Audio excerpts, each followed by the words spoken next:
Oh, hello, welcome to the Doctor Who channel. I'm Enigmatic Joker, and today is the last part of the series, The Personality of the Doctor. Uh, Part 13, the 13th Doctor, today. But before we start, some announcements to make. Buenas. Oh, well, welcome. I want, before I start, I want to thank some people. I started the live streams on August, the 7th of August, and I started this series about the personality of the Doctor on the 13th September. And I want to thank some people here in the banner. Thank you for your contribution to this channel, Disaster Area, Sedeko, Melina, Noel from Charterstone, Scottish Davros, Really Rich, Dave Travels Through Time, Queen Charlotte, and of course the chats also. And recommended for the Dutch WHOVIANs under us, the Dutch WHOVIAN community. You can see the links in the description of this channel, also under the videos of this channel in info. So today we talk about the 13th Doctor. And before I will introduce the panelists, I will lay the foundation of this live stream. A quick summary about the 13th Doctor. Dynamic, curious, and endlessly caring, the 13th Doctor was the result of her predecessor's last stand for kindness. And this incarnation of the Doctor believed in hope and practiced compassion, providing help to anyone who asked. After being separated from her TARDIS during her post-regenerative trauma, the Doctor was assisted in her recovery by Graham and Grace of Ryan Sinclair, and Yasmin Khan. Following a battle with Simsa, which resulted in Grace's death, the Doctor accidentally brought Graham, Ryan, and Jess with her in her search for the TARDIS. So, after retrieving the TARDIS, the Doctor plans to take the trio back home, making a few pit stops along the way. However, when they did reach Sheffield, all three decided they would stay. Traveling together, they developed a close familial bond, calling themselves Team TARDIS. Though the Doctor tried to keep her past very much behind her, sharing almost nothing about herself with her new friends, the Doctor's history began to catch up with her when she met a new incarnation of the Master and discovered that he had ravaged her home planet Gallifrey. And as her whole history began to unravel with a mysterious past incarnation on the run, Jack Harkness returning and a lone Cyberman reawakening the Cyber Empire, the Doctor eventually found herself back on Gallifrey. And here the Doctor uncovered the secret of her own past lives as a timeless child and learned of the Division, a secretive organization founded on Gallifrey, who took these memories from her. And the Doctor spent some time imprisoned by the Yudun, rethinking her identity and eventually reunited with her friends with the help of Jack Harkness. However, 10 months had passed on Earth and much had changed without her, and after defeating the Daleks together, Ryan and Graham left the TARDIS to resume their lives on Earth. The Doctor continued traveling with Jess by her side as co-pilot, now fully immersed in the Doctor's world, and she also continued to investigate her lost past, pursuing the last surviving member of the Division, Carvinista. Then Lewis later joined them as they faced an existential threat like no other, the Flux, a force which would take apart the very structure of the cosmos, bringing about the end of everything. The Doctor later discovered the Division was behind Flux in an attempt to destroy the virus, which they referred to her as. And after the crisis had been resolved, the Doctor met Time, a person who gave her hints of her looming final fate. That's in a nutshell the 13th Doctor's story. But we delve deeper in this subject, and I will introduce the panelists, a very good friend, Sedeko. Hello, welcome. 13, that's my lucky number. Yes, you have a lucky number. We saved the best for last for this one. Yes, we saved the best for last, like Whitney Houston said. Oh, no, that wasn't Whitney Houston. That was Vanessa. What was her name? look this up now. Vanessa Williams. Yeah, that was it. Yeah. Yeah, Vanessa Williams. So, welcome, Sadeko. Glad you are here. We go to the next one, and that is famous Hello. Where's my moderator icon? and welcome friend. Sounds like you were cooking something then. Oh, no, I was just wondering when my... Oh, don't worry, I'll find an audio avatar. I'll just find one. We'll find a replacement if this one's not going to work, shall we? And the next one, because we need a royalty to rule over us. See that? Sorry, that looks like the amount of effort Chris Chibnall puts into his script, PD. Yeah, there we go. That's a nice replacement. Nice suitable replacement. And yeah, we are with 5 today, and she was last week. She was here, and very welcome to Melina. I knew you'd have something like that. I was like, which one is she going to pick? Hi. Hello. I said I was going to be mature. Yeah, but that's really hard for you, love. That is the most mature thing that I could do right now. Rule number one. I could go worse. Rule number one, Melina made a life. Well, no. So, Joker did that lovely introduction, which actually was like serious and actually properly talked about her. Yeah. Mm-hmm. Sure. Yeah, I was laying a foundation, and we can build on that. Is there already a reaction on what I just told in the introduction? A little bit. Yeah. I got a reaction. No, PD. He meant actual words. Oh, Right. I thought you meant physical reaction. Well, see, now, you did highlight the fact that, like, when she's first introduced, it is in a time of the Doctor. No, sorry, it was in the end of Twice Upon a Time, wasn't it? Yeah. Mm-hmm. So there was that cliffhanger where she kind of falls out the TARDIS. Now, that was the thing. I was kind of I wasn't necessarily a fan of the idea of doing a female Doctor. I'm going to admit that now, but I was kind of okay. This is a cliffhanger. Maybe I'm hooked to see what happens next. And as we got closer to the date, I kind of there were some not my Doctor fans who were kind of saying boycott it, and I kind of got a bit fed up with them and said, you know what, I'm going to give her a fair chance. And so that her first episode ended with a cliffhanger, and I was kind of hooked to see the next episode, and so there was a little bit of a hook for me there. That was the kind of thing you highlighted. There was a bit of an arc to it, and sometimes that kept me coming back, but only for so long. Yeah, I just remember thinking for that whole tricking her out the TARDIS, I was like, oh, they're copying what Matt's Doctor did, which is basically the TARDIS sort of exploded a bit with him, and he was clinging on to the sort of the side of the TARDIS going over London, and it just gave me vibes of that. But this was different because this was actually hinting maybe, like I was thinking, what if this next season she doesn't even have the TARDIS? What if what if the whole season is a quest to get the TARDIS back, and she can't, and like we don't, it's kind of, if you know what I mean.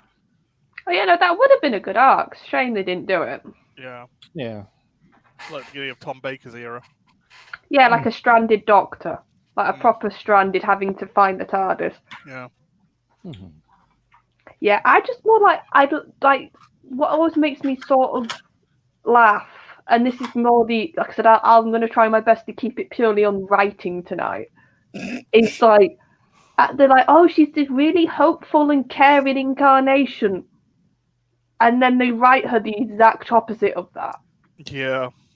Like, it's and I don't understand why I never understood why they've done this with her, but it's like there's so many scenes when she's interacting with either her companions or other characters, which she just comes across as the most uncaring, selfish Doctor I think we've had at times.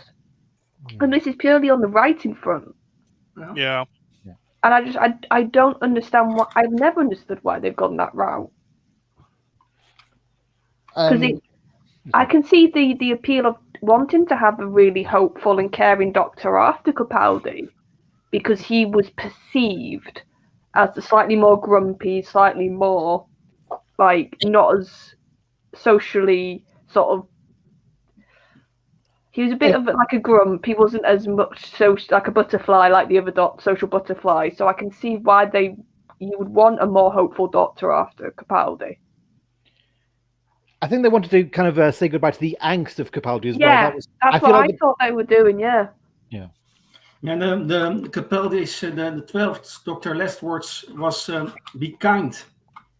Yeah, so that's what I thought they're going to do. They're going to do a proper counter. Yeah. The meaning of the 13th Doctor was that she stood for kindness, and that's what I think. That's not really. Yeah, because that's the thing. If my understanding of what the arc was kind of supposed to be of Series 11 was supposed to be. Yeah, it was. You got like Graham and Ryan are bereaved by losing Grace, and the Doctor is there to show them a reappreciation of life through new experiences. New world. Yeah, so it was like kind of almost like the season was kind of supposed to be a wake for Grace and a kind of a recreate, but for them kind of rejuvenate the wonder of life because they're seeing sights they've never seen before. That's what I think was supposed to be going on there, but it felt like it was.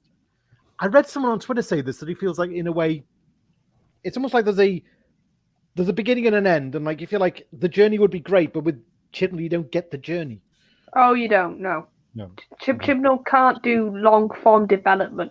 No. And that Jodie's Doctor has suffered for that. She has, and the companions, because, like I said, if they wanted to do such a free spirit sort of Doctor, this Doctor that didn't have the baggage. But like I said, the problem was when it came to actually, it's a good point. It's a good thing sort of you talked about the Grace angle, because she was so unsympathetic towards Graham. Yeah. At times, and like in It Takes You Away, which was basically the whole subplot was about grief. It was supposed to be in that episode. I think they meant it to make. I think their attempt was to make it like a light-hearted joke because this subject of cancer is such a. Oh no, that's series 12, love. It Takes You Away was the talking frog episode. Yeah. Yeah, no, but that's the thing though. You can see with the Graham stuff, they were trying to address his grief. Mm-hmm. And they were trying to sort of have this as a theme about grief. And the fact that she literally, when he was a bit like, I think I want to stay, she was just like, it's not Grace, like, just carry on. And it's which episode was with the frog? It Takes You Away. Okay. It's basically what happens is they come across this abandoned girl whose father's left, and they find out that basically the reason he's left is he's found this portal to another universe, and this universe is inhabited by this being that can recreate the image of lost loved ones. So the father has gone there because he thinks his wife is there. Yeah. And when Graham goes there, he sees Grace, because the being is basically lonely, and it's like it's lived in this universe alone for millennia, basically, basically, so you have like Graham dealing with his grief through that because he's, it's obviously like it's kind of the comfort and hurt of seeing her again and seeing what he knows is not really her, but he's. But he's tempted like anybody would be. Yes, exactly. And Jodie, I think that episode really needed a scene of Jodie's Doctor at the end, just sort of getting him to one side almost, or even like in the TARDIS and trying to say like, I understand how hard that must have been, or say sort of like, it takes a while to get over grief and. That you shouldn't feel bad for it. Just something. Yes. Because it just felt like she hardly dealt with Graham and what he was clearly going through. Mm-hmm. He was just sort of a bit of a side attraction when she was more interested in the. I think it was like a sentient universe, wasn't it, or something? Yeah, there's a word. There was a name for the creature, wasn't there? I forgot. Yeah, what it was. It wasn't just a creature; it was something more than that. But she was like really sympathetic with that, and really like, oh, I get it. You're lonely and all this. And then with Graham, it was just like, oh, it's not Grace. Get over it. Right. And the excuse that a lot of people jump into, the ultra fanatics are like, oh, but she's awkward, and it's okay because she's awkward and it's socially awkward. And I Yeah, know so she what can't be caring then, can she? That's my point. This weird label that they seem to want to give this doctor just doesn't fit to me. it's no excuse. I mean, this whole socially awkward. I mean, who isn't socially awkward? Come on, that's We can all be. everybody Really is socially awkward, but like this is just the point is that she said something along the lines like I'm going to look this way or pretend like I'm working on this, and then when I come up with something better, I'll tell it to you, something like that. When I come up with something better, then something like that. Like, in other words, she was trying to say like I'll say something that will comfort you. Just give me a minute and then figure So it out. I think, Melina, because I'm trying to remember the actual words, I think she says something like, I'm supposed to say something comforting or something That's the one. clever, but I can't because I'm socially awkward, so I'll just go over here. And keep working on this until I think of something to say, yeah. I mean, like someone once said, like she didn't even have to say anything in that situation. All she had to do was put a hand on his shoulder. And, you know, That's it. Yeah. That's Put it. your That's hand all. on my shoulder. Or just give that the sympathetic look.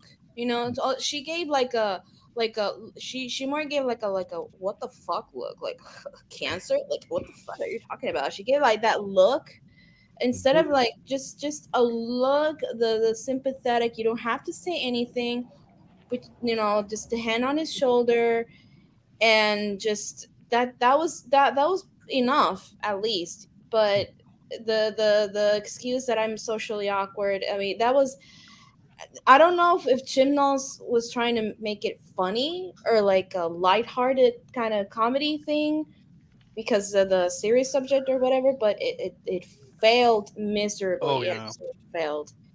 I think it was trying to hint that this doctor was alien or out of Yeah, touch. that's what I think he was trying to do. The sort of Yeah. the doctor doesn't know how to Trying to be a address doctor such again. a Yeah. Like Peter, like Peter with, I mean, well, yeah, both like Peter with the cards. Yeah.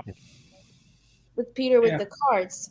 But again, context is needed. It's different with 12's doctor. It's absolutely different. There's a reason. and it's the subject matter, and people and plenty of people have said this. Like, if you wanted to have a companion in need go to her and her struggle to sort of deal with it, you don't pick that topic matter. You go with something nowhere near as loaded. That is a real life thing that lots of people who would have watched that scene would have had a family member or a friend or somebody that would have touched that disease. Yep. And it's to have your so-called hero as well basically say, oh, I don't know what to do, I'm just gonna do something else and ignore you. It was like I said, it just Crass. even today, crass, that's a good word. Yeah. Duffy. It was very crass. It was very unnecessary as well, I think, for a lot. Because, like I said, Graham, obviously, that was a plot line from the first series. But it just, and I think they did a bit of stuff in the beginning of Series 12 to show, like, him going to get checked out. And then it didn't get brought up again until that scene. And it just felt a bit like it came out of nowhere. It felt like it was almost like a soap opera cliffhanger they were trying to go for. Like, does he have it, doesn't he? And then they forgot. Yeah. Like I said, and I think also that the theme of that episode was mental health. So I think it was that, like I said, once again, I think with this era, when it comes to the writing, sometimes you can see the intention. Mhm. And I think the intention there was a bit of as well mental health, people struggling to verbalize their feelings. But like I said, you don't do that with a doctor. You don't do that with a doctor who's got a companion that vulnerable in that moment. Mm-hmm. Yeah, it was a bit weird. That episode was partly written by Charlene James, who wrote Discovery of Witches. I don't know where that episode went wrong. I have a suspicion, don't you? Yeah, Chibnall. Yep. The anti-quality machine. Yeah, I mean, Charlene James isn't exactly what I'd call a soap writer. She's a playwright and a serious drama writer. Oh, hello, here, Kelly Lynch in the. Hello, Kelly. Hey, Love. girl. Hello. No, but that's another thing. Like, I think this is a good thing we can talk about. Just how weirdly they wrote the relationship and the way Jodie interacted with her first sort of companions. Yeah. Can I just say something here? Like, Go ahead. Yep. I was talking to PD like 20 minutes ago, and these questions really, while watching throughout the series 11, and just kind of like, cringing, just sitting there cringing there, and I'm here trying to desperately figure it out. Who is she? Who is she trying to be? Yeah. She calls herself the Doctor, and the Doctor will always be the Doctor. There's 1 is 2, 2 is 3, 4, 5, blah blah blah blah, and so on. But as we mentioned this before, the psychologically how it works with regenerations. They always have this little thing, like, it's hard to explain, but what I'm trying to say is, like, I don't know who is she? What are you trying to do? Are you childish? Are you very optimistic? Do you see yourself as a teacher? Like Peter Capaldi was on the 10th series. He was more like a professor kind of character. Are you trying to be more like a teacher? Are you being what's the word? Cheery? You like to do pep talks? What are you funny? Are you just socially awkward, like she's mentioned she is? Are you comfortable with your body? Because hello, I mean, this is another thing. I think maybe once I vaguely remember something along the lines, like she said, come to daddy. Oh, I mean mommy. I think that was like the most, the trying to be funny kind of thing. And what are you? Are you trying to be like Smith's doctor? Are you trying to be Tennant's doctor? Are you, you don't, obviously you're avoiding trying to be like Peter Capaldi, right? Because he said, like, oh, I was a grumpy old Scottish man, something like that, she said. So okay, so what are you? And in the 13th series, that was the last chance for me to figure it out. Who is she? And it's very difficult to describe her personality just by saying, is she, this is who she is. She's this kind of person. Because I don't think Jodie even knows who the Doctor is, like who her doctor is. And Chibnall was not a great help at all. I mean, he just said, you know what, just like, I think the problem is, like, I think she heavily relied on the writing. I was like, okay, well, I'll just, Chris is going to help me through this, and fine, I'll just trust him how he will interpret the Doctor. Yeah. I'll just read the line, and I'll just do the acting thing. That's what it reads to me. But I think she has said in interviews that she got told, keep to the script. Right. And you can see that in her performances at times. Because it's, like I said, and I've said this before about the whole run, it feels like on Chibnall's end, developing his own doctor is the least of his priorities. Mm-hmm. He's more interested in having these big old plots, which are like these universe-ending things, or having a load of characters on screen. He seems to love that. Mm-hmm. Or just go into the past and changing the past. Whereas Background stories. like background or lore or what you can mess around with, instead of going, no, I've got this doctor, I need to develop her. Mm-hmm. I need to actually give a journey to this doctor, because for me, it's just been very infrequent when they do give her things to develop her. But then she goes back to almost series 11, like cheery, optimistic, like. There we go. It's inconsistent, Charlotte. I find it a little bit inconsistent. And she also mentioned in one interview, I know what interview you're talking about. She also mentioned that she just, it wasn't working for her with the research thing. Like, she only watched a few episodes and it wasn't working for her at all. Like, she just kind of gave up. And then Chibnall wasn't helpful about it, like saying, like, just don't do the research, just stick to the script. So it's a failure in the making. It was doomed already from the beginning. I mean, if that was their strategy, both their strategy. I mean, the thing about the because I think, like, if you are Jodie Whittaker and you come into the show, you're not a fan, you've never seen the show before, then the whole backlog is going to be a bit daunting, and it helps if you got a fan who says, well, this is the episode to watch. This episode will give you an idea what these are the episodes that will give you the best idea of who the Doctor is, and try to avoid the crap ones, but he didn't do that. He didn't give her that. And I mean, I feel like the only thing that Chibnall draws from the Doctor is that she is sanctimonious. It's like the Doctor's always had a sanctimonious quality, but that's all there is to Jodie. Oh yeah, I think it's more the moralistic sort of stuff with this Doctor, because all Doctors can get moralistic.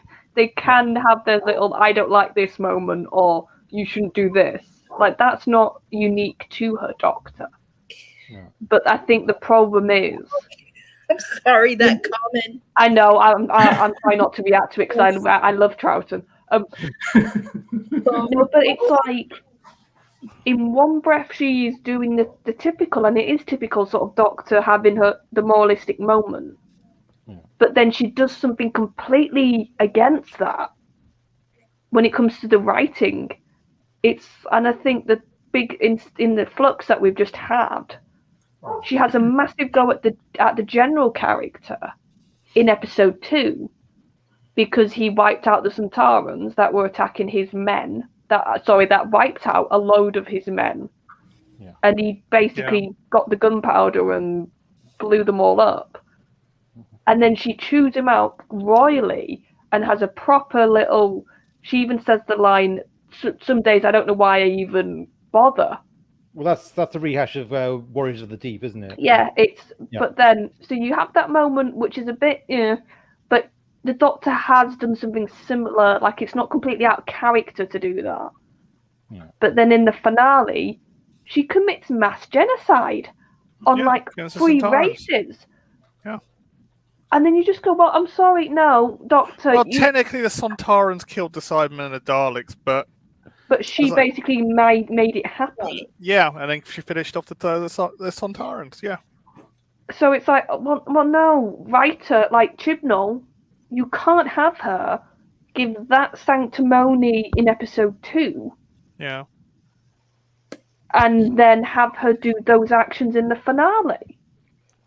It's like I feel like, in a way, the Doctor has always been slightly a mix of contradictions. Well, ever since the 80s, he's been a mess of contradictions. But it's like a good actor or a good writer can pull that together to a kind of, where the Doctor makes sense. I mean, the way Tennant was kind of, he could do both. He could go from one extreme to the other, the preachy and then the ruthless. But he got the difference with Tennant, when he was ruthless, It was rare, because I know, I'm not saying he never was, but the moments that stand out to me are not a constant with his doctor. Yes. And when he was ruthless, it was against enemies that had personally done something really below the belt. Yeah, it crossed his line, pretty much. In other words, like the family of blood. It's because exactly. And he says it in the episode. It's because you didn't let me. Because he basically says to them, "I ran away from you. Mm-hmm. I didn't want this fight, and you brought this fight to my door. Mm-hmm. So this is why he did those punishments." Right. Whereas, exactly. Like Charlotte said, there were moments where people forget that the doctor has feelings too. I mean, there are moments where I know that he in his mind, and he tries really hard or does his best to practice that kindness that he wants to do, because in his heart, the reason why, aside that he was just bored, like he escaped Gallifrey, in his ship, he wanted to help people, and he kind of just wanted to just look the good things, in people and creatures or aliens or whatever. And when he feels like that line is crossed, like they took advantage of his kindness, that's when you see him his reaction, how he gets ruthless. And the point is, though, you see emotion and you see reaction. When Jodie did the genocide there, I did not see a reaction or an emotion. any regret, yeah. Any regret, like just even let it be a regret or a satisfaction, like okay, I had this need of vengeance, for example, and you can see that it was satisfied. There was no emotion to that. It was just, oh, it happened, okay, that's it. But it didn't see that she was either suffering or enjoying the consequences. She wasn't thinking about the consequences. Okay, this happened. Same with Jericho. Jericho, when he died, it's like, oh, everybody just pretending like that man meant nothing. But point is that you saw a reaction. You saw the hurt or regret, or in their eyes, you see it. You see the hate. You see the anger. You see emotion. I don't know what was going Jodie's mind when in that moment when the genocide happened. Yeah, because Chris didn't address it in the writing. Yeah. There you go. So like Charlotte said, there was, I mean, there were moments. Like Peter, when he was mad, faced the Raven. He showed that anger, like saying, like, it's, what do you say? It's a small universe when I'm angry. Oh yeah, and you can't run away from me is what he's basically saying, isn't it? That gave me goosebumps, because you see, same thing with Tennant, because you see the Tennant, how he has this positive attitude, and when you saw him really being ruthless, it's like, oof, but you see, the point is, you see the reaction, you see what's going through their mind, their emotions, how they act out that way, because the doctor is not perfect, right? He's flawed. He can go by emotions, not all the time it's by logic, and it happens. But again, I don't know what was Jodie's reaction. What did she feel? Was she happy? Was she sad? Was she feeling regret? Was she angry what she did? When that happened, it just kind of like it had no consequences. It had no weight to it at all, did it? Exactly. From the doctor's viewpoint. Exactly. It had the weight of all that death, but.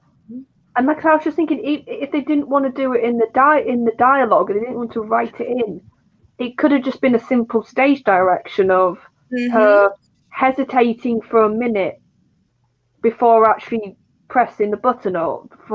It's been a couple of weeks now, but or you could have had her hand. You could have like zoomed in, and you could have seen the hand shake. Mm-hmm. That would have told us something. Well, I mean, even like in the script for say the Battle of whatever that planet was called, Razgoraf Colors, yes, because there was a confrontation with Graham. I mean, like as written, an actress, an actress could have been quite shrewd and said, well, drawn on the bit of the line that kind of and drew out a kind of compassion for Graham. Look, don't become like him. Just the right kind of pauses, the right kind of look. This is not how we do things. You could have had that compassion come out, but it didn't with Jodie. Oh, I hated that moment. Yeah, that was the moment in Series 11 where I was like, which one? I'm sorry. Series 11 finale, love. Do you know when basically Graham sees Two-Face, Tim Shaw for the first time? Right. And he says to her, "I'm gonna kill him." I can't remember that dialogue line from Graham's end, but basically he's like, he murdered Grace. I'm going to avenge, sort of thing. And she turns around and says, "If you do it, you're not traveling with me in the TARDIS anymore." And I can remember watching that and just thinking, that is the worst response a doctor could give. Yeah. Because any other doctor, like I said, I'm trying to keep it with writing. Any other person writing that scene would have written the doctor to basically say, like Sudoku was saying, that vibe of, I understand what he did to you when it comes to Grace.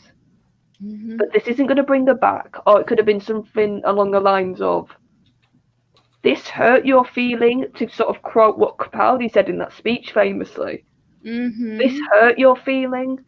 This isn't going to make it any less. It could even make it worse. Just think before you do this. That's all she needed to say, something along those lines. Mm-hmm. But no, she turned around and said, "You're just as bad as him. If you do it, you're not traveling with me anymore." I mean, the thing is, I feel like that was Chibnall trying to redo the Davison era in terms of, because you'd had in the Davison era, you'd had the Master destroy Nissa's world and kill Tegan's auntie, and I think that was never addressed in terms of where Tegan or Nissa would want to take revenge on the Master, because like the Master would appear every so often in the era, and that confrontation would never really happen. And I think this was Chibnall saying, well, how would it have played out if, say, Tegan or Nissa had said, I want to take revenge on the Master, I want to kill him, and the Doctor has to say, no, that's not how we do it, and this is why. But it's like, okay, that's what you're trying to do, but you haven't really thought it through much, if you know what I mean. Mm-hmm. But no, it's like, I think the problem is with Chibnall and this whole era, he's tackling really big, weighty topics. Yeah. Like grief, like losing somebody, like I said with the whole war stuff he was dealing with in Series 13. Yeah. And you need to have a lot of nuance when you write those topics. Mm-hmm. And the Doctor has to be written very much with nuance. Mm-hmm. And that's what I often find with 13. It's like, she never, and I think this is important for a Doctor, she never really changes her mind on anything. Hmm. She seems to be, this is what I'm doing, and that's it. Yeah.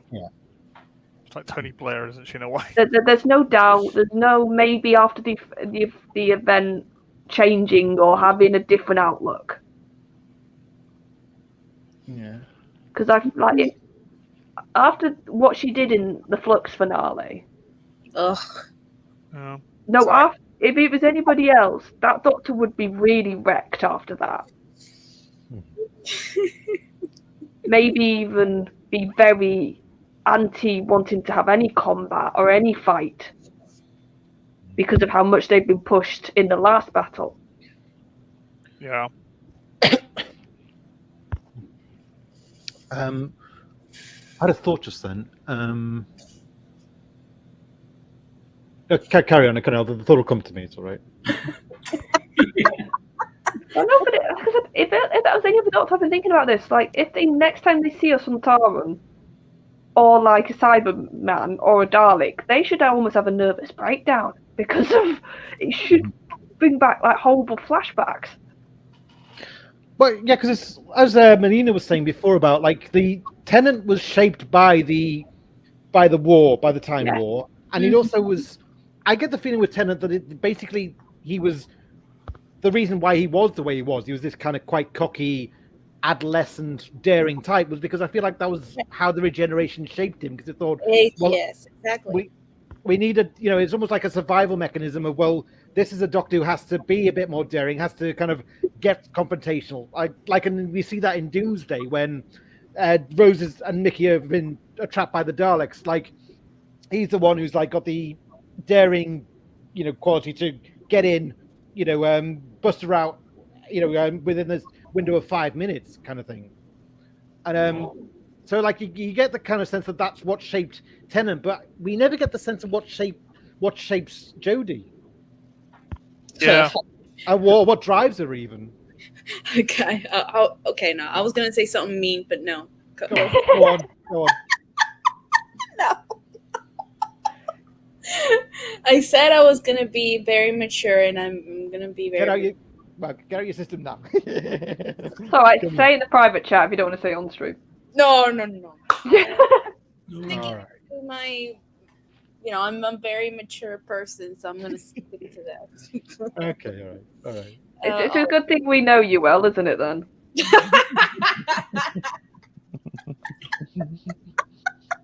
Yeah. Okay. All right. So, Oh, this one thing. I did mention this before, that in the first episode of Flux, first episode of Flux, that wasn't intentional, by the way. The first episode was that there was this moment. I think it was at the end of the episode, where I actually thought that Jodie was doing some good acting. You can disagree or agree with me, but I think there was this moment when she said, I feel it. The universe is falling apart, or the universe is falling, or the universe is dying, something like that. And I thought her reaction was genuine, and I actually liked that moment. And those were the moments that were extremely rare moments where I thought, I like this. I felt it. I saw in her eyes. I saw that she was feeling it. She was suffering. She was hurting, right? Because she is a Time Lord or Time Lady. And the thought of that she was feeling how the universe was reacting, how the universe was falling apart.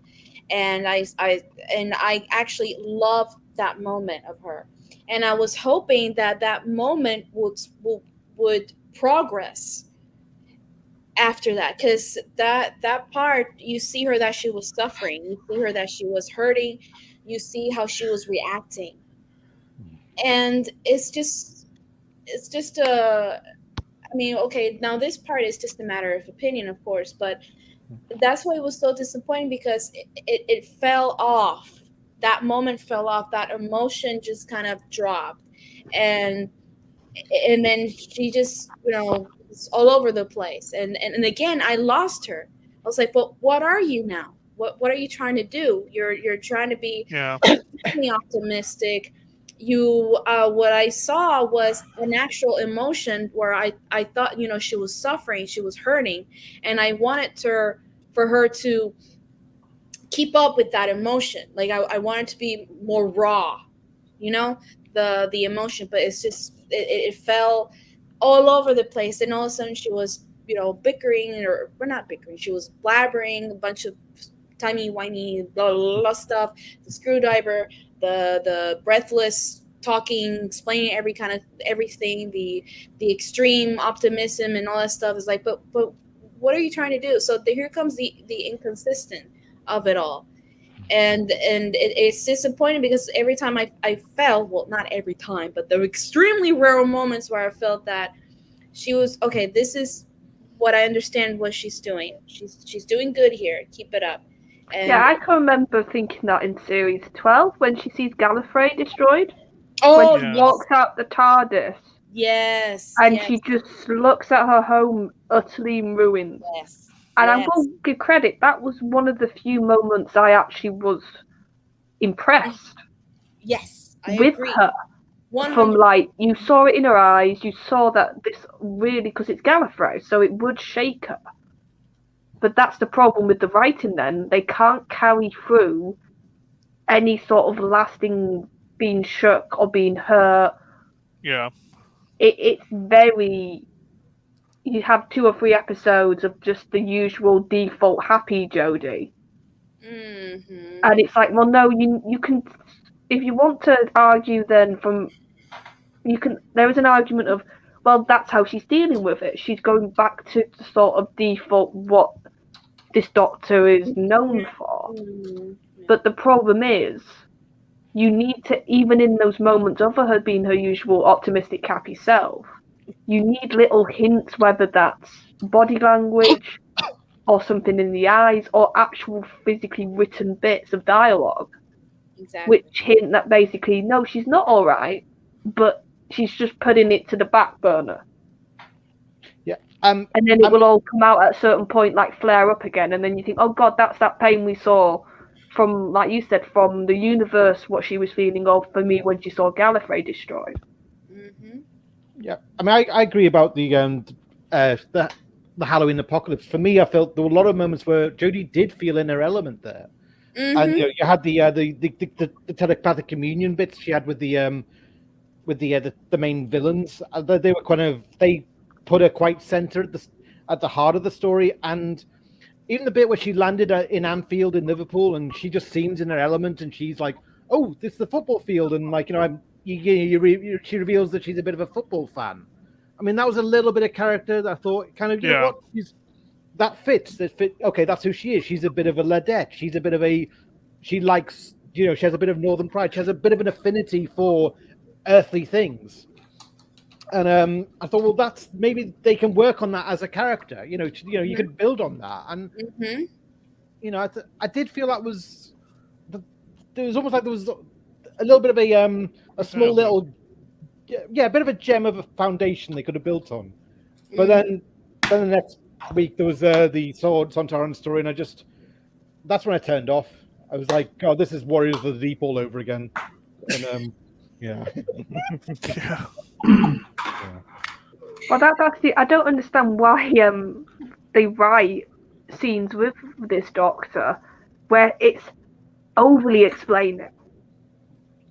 Because obviously, because the Doctor's so intelligent, there has to be bits in the script where he's like, right, this doodad does this, or this force means this, or this alien's from this planet. Like you need to have that. But I feel like with the writing, it's like they overly do that with this Doctor. That she's just explaining basic plot elements, and it's like, no, I can see this happening on screen.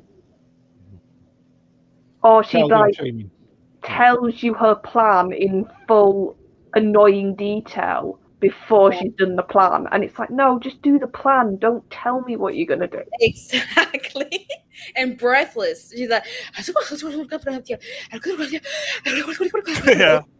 And it's like it wears me out, completely wears me out, and the freaking camera movement, the like a tilt. They do like some kind of like a tilt with the camera. Dutch angle. Yeah, the angle. It's like change. It's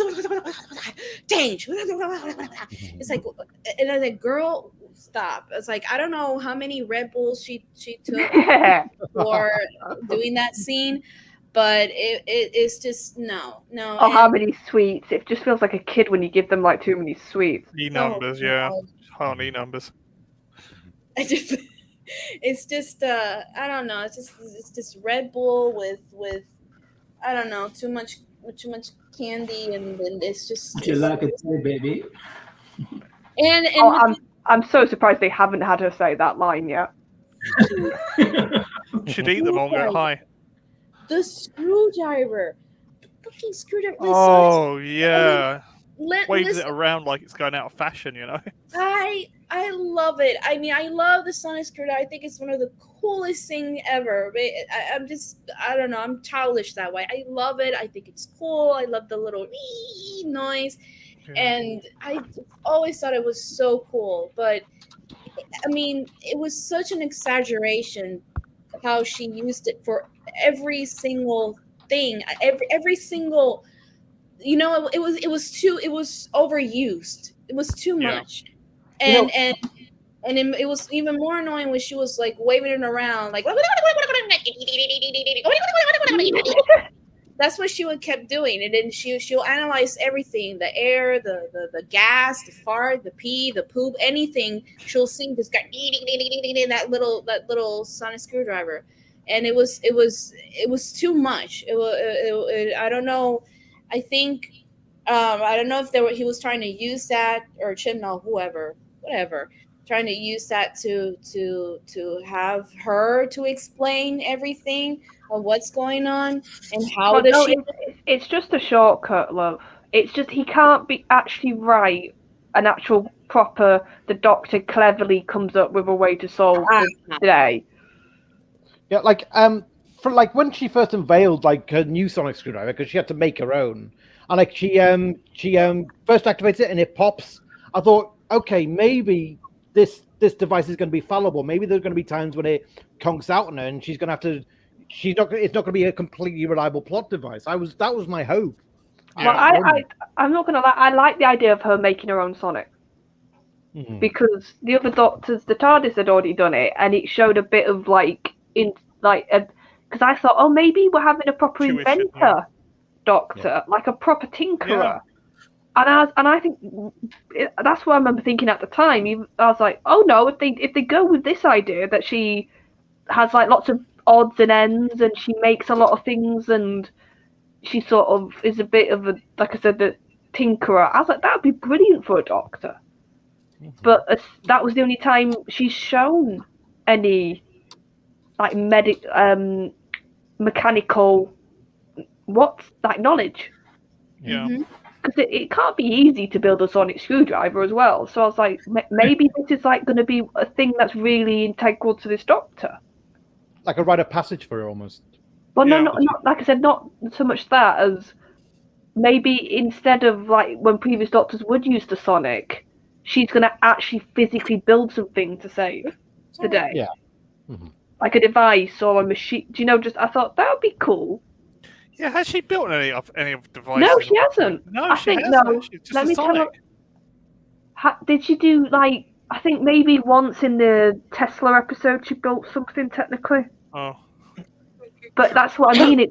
It's non-existent, and that's the problem. You see a blip of an idea. Yeah. David Tennant was doing it all the time when he was a Doctor. It was like, the Ghostbusters backpack, all sorts of stuff. What? See, I think what it is thing. I think it's the feminist thing. It's the whole having a woman do a kind of a welding male manual job, and like you see that with the woman who fell to earth, and you see it again in Resolution when the possessed policewoman is building the Dalek, and it's like, but that's all it is. It's not necessarily a character trait. It's just a subversion of. Yeah. Maybe, but like I said, that I remember thinking, oh, that'd be cool, and then like I said, I think she's done it once since. Yeah. Yeah. She's no David Tennant, I'll tell you that. Yeah, because like other Doctors sometimes would have things in their pockets, wouldn't they? Yeah. So I mean, come on, Pertwee, how he escaped from the cell in Planet of the Daleks. See, they built something. So I was like, a sonic screwdriver. I was like, maybe Chris is using that idea from Classic, and he's like evolving it, and this is how he's going to interpret that idea of the Doctor, like whether it's Davidson. I remember Davidson doing it quite a bit, or other Doctors, and it's just like I said, and like we've all sort of said, I think that's what this Doctor desperately needs, something very unique, personality-wise to her. Yeah. That is purely hers. That's all we wanted. That's all we were waiting for. And Series 13 was the last chance, really, to prove us the NMDs wrong. Yeah. That was it. And I was counting on that. I really was. Yeah, we just want to be proved completely wrong, but we weren't. We proved right in the end. Sadly. Sadly, yeah. Truth. I mean, they think, and I say they, the other side, they think that we are doing this on purpose, like we're just being hateful. It's not being hateful. This is a show that we loved. That I started watching in 2010, and I've gone obsessed with it. I love it, and I showed you in the chat. I mean, this was something that I was actually looking forward to. I absolutely looking forward to, and I was 100% on board, open since from the beginning. I will admit that at one time, before any of this Jodie thing came up, and before any of this, I think Peter Capaldi was still the Doctor. I did mention that I was not interested in a female Doctor, and I made sure that it wasn't a sexist thing and it wasn't something like that. First off, I thought it was going to be a little too risky. Second, it was in the time with the Ghostbusters 2016. Yeah. Happened. And my problem was, here's just two things. First is from a female's perspective. I liked the idea of a mysterious, charming, handsome like alien just kind of appearing just my way and taking me away on these adventures. I liked that idea, and I never felt the need that the Doctor had to be a female for me to identify myself with the Doctor or feel what the Doctor is feeling. Like, I never had that problem. Second, again, going back with the Ghostbusters 2016, I was worried that the reason why they're going to make it a female Doctor is just to prove that girls rule, boys drool. Any female can do this and that, and it fails. It fails miserably. That's what happened to Ghostbusters 2016. They wow, that sounded wrong. They focused so much on making it women can do this. Let's just destroy the patriarchy, and it failed miserably. And I think this is why with Jodie it failed a lot, because the desperation of making it the female Doctor female can play the Doctor, or any female or anybody can play the Doctor. I'm sorry, not anybody can play the Doctor. It's not like that. I mean, not anybody can play Ellen Ripley. Not everybody can play Sarah Connor or Beatrice Kiddo, aka the Bride, etc., etc. It's not like that. It's more like you have to be, I guess, born into the role. You have to really embrace that role, and that was the problem. I think the desperation was to make history as Jodie the first female Doctor, but instead the history that was made is the female Doctor failed, and that's the truth. It failed heavily. See, I also think it failed though, because in a weird way, they did the big splash thing of turning the Doctor female, but then they didn't really fully explore that in the narrative. Mm-hmm. Because I'm sorry, even if it was part of Time Lord like physiology and known that they could swap the gender, the Doctor at that point, even, and I'm not counting the stupid pre-Hartnell stuff now, but at that point the Doctor had been male for pretty much all his life. So you're telling me turning female wouldn't have a massive impact when it comes to how the Doctor would act, how the Doctor would think, how the Doctor would approach situations. Right. All of these things should have been taken into consideration when they were writing her. Because I think weeks ago when on a watch along we were watching Let's Kill Hitler. But we looked at the scene of River when it's Alex Kingston and she's in that body, and what does she do? She plays dress up. She's playing with her hair. She's having an absolute ball with this new body. Yeah. And that's what the female Doctor should have been.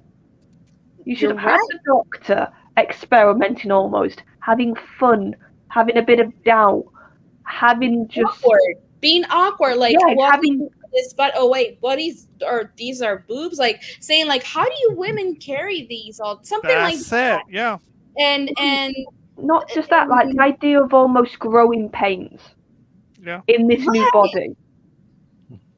Right, and what about the sitting? Like not knowing how to sit properly. It's like, wait, how do you sit? Are you supposed to cross your legs? Something like that. Something make it. I genuinely thought it was gonna be that fun. It was gonna be quirky, and I thought that's what they should have done.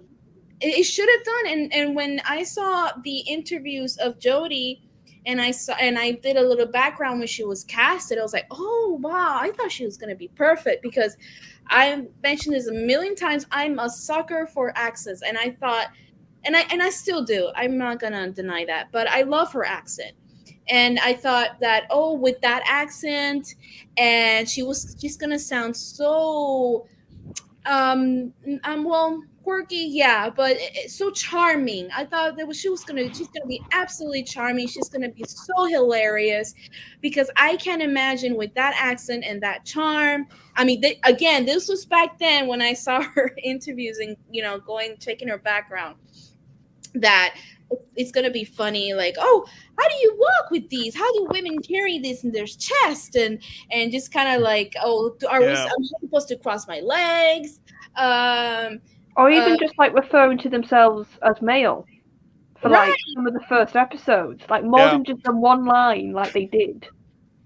Yeah, come to daddy. I used to be male. Yeah, so yes, kind of thing. Yeah, or not even that on the nose, PD. I'm just thinking like, just saying. I know this might be a little bit. Some people might not have liked this, but just referring to themselves as he. Yeah. Right. Or instead of saying like. So she's over there, and doesn't acknowledge it because she's not used to being called she yet. Yeah, stuff like that. Kind of thing. I'm a female now. Oh yes, kind of thing. Yeah. And that could have been her. That could have been her Doctor. Yeah. Or part of the Doctor, the personality. And instead of saying, "Oh, I had an upgrade," I could have said, "Well," or I could have said, she could have said, "Well." Again, in my opinion, she could have said, well, I wanted to try something new, and why the hell not? Something like that. I just want to try something new, and you know what? I think it's pretty good. It's not that bad. I could have been something like, well, you humans change your clothes all the time. Just some... Right. All that has been said. Instead of this kind of panderish moment, like, hey, upgrade. With Missy, again, with Missy it was different. Missy, the master, Missy had fun of this new body. Oh, I'm a woman now. Okay, hang on. She the badly applied makeup, the out of dress. The dress that doesn't kind of like it's what do you call that? The outdated Victorian. Yeah, the Victorian dress. But I wanted to mention, if it's Victorian, but I wanted to mention like outdated, like not modern. You know what I'm saying? Like antique or vintage. Right, something like that. In her hairstyle, and she had fun with it. And when she's like, "It's time, lady, now," but that's her personality. It's not her being like Yas queen. It's not like that. It's just it was fun. And I love the way, well, obviously it's because Michelle Gomez is a good actress, of course. And the writing also, it's the combination of both. And they knew exactly what they wanted to be Missy and how Missy should be done in this new female body. This extremely quirky, flirtatious. I'm sorry, my English is horrible. Right. It's flirtatious kind of person, and it was fun. And that's what I was expecting with Jodie. And this is something that bothers me a lot. The whole throwing around. You're sexy. Are you sexy? You're not. You're not an indeed.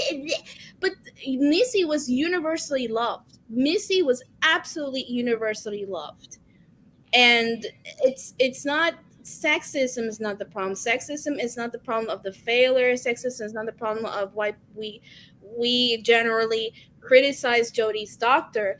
Is because it's written badly and acted out badly, and we had these expectations that we were talking about just now. We expected her to be funny. We expected to be this odd, quirky person trying to figure out her still getting used to the regeneration. That's what we expect it to be, and that's why I think that's why it was such a huge letdown, because my expectations were high. A lot weren't. I think a lot of people were skeptical, and a lot of people Mine weren't.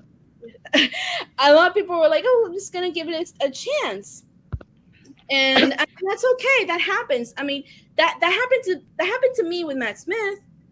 That even happened to me with David Tennant, because when I started watching 2010, I didn't start with Matt Smith. No, I started with Christopher Eccleston.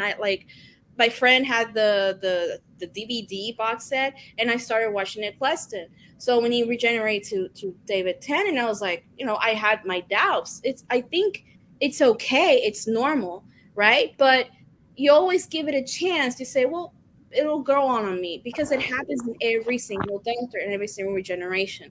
But my hopes were high. I was like, oh man, I cannot wait.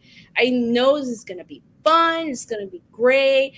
I cannot wait. How her accent, because I thought she was charming, and it was an extremely low blow for me, an extremely low blow. And I like I said, I still have no idea who she is. and it's sad. It's actually sad. And we're not being trolls here. I know we like to have a little fun here and there. How do you say? Take the piss, whatever you say. Take the mic. Yeah. Whatever. That's the thing you English people say. But the truth is that it is sad. It is sad because it's our show. It's something that we love. It's our doctor. And I wanted to, during Flux, I wanted to enjoy it. I watched it with the most open-minded as possible, as I'm human, right? And I sat there saying, okay, it's going to be good. This is going to be her last performance, the last writing of Mr. Chibnall. And those moments where I thought that were good, it disappointed me again. And it's sad that she made history, and Chibnall made history of having, it's the truth. I'm sorry, you can deny all you want. The worst era. The ratings don't lie. Instead of making history of being the first successful female doctor, it failed. It failed miserably. Totally. Yeah. Yeah. I mean, for me, like I said, I was never really a fan of going for a female doctor or a female master for that matter. I'm probably one of the few who wasn't a fan of Missy. I mean, I would have liked Missy maybe as the Rani rather than the master, but the thing is, I remember Chibnall, I think he said somewhere that the reason why he went with the female doctor was something like, he said he feared that the show would feel like it would look like it had been left behind if he didn't make that change. And it's like, which is just odd, because like Tennant still tops the list of the polls. So it's like, how can it be that the audience that still likes Tennant is suddenly sick of male doctors? That shows what he was actually doing. He was playing to what was in at the time, Mm. which was female-led. Like I said, I think it's a bit hard, even though it's not that far removed years-wise, I think it is a bit hard to go back to 2016 and 17, because so much of popular media was pushing this.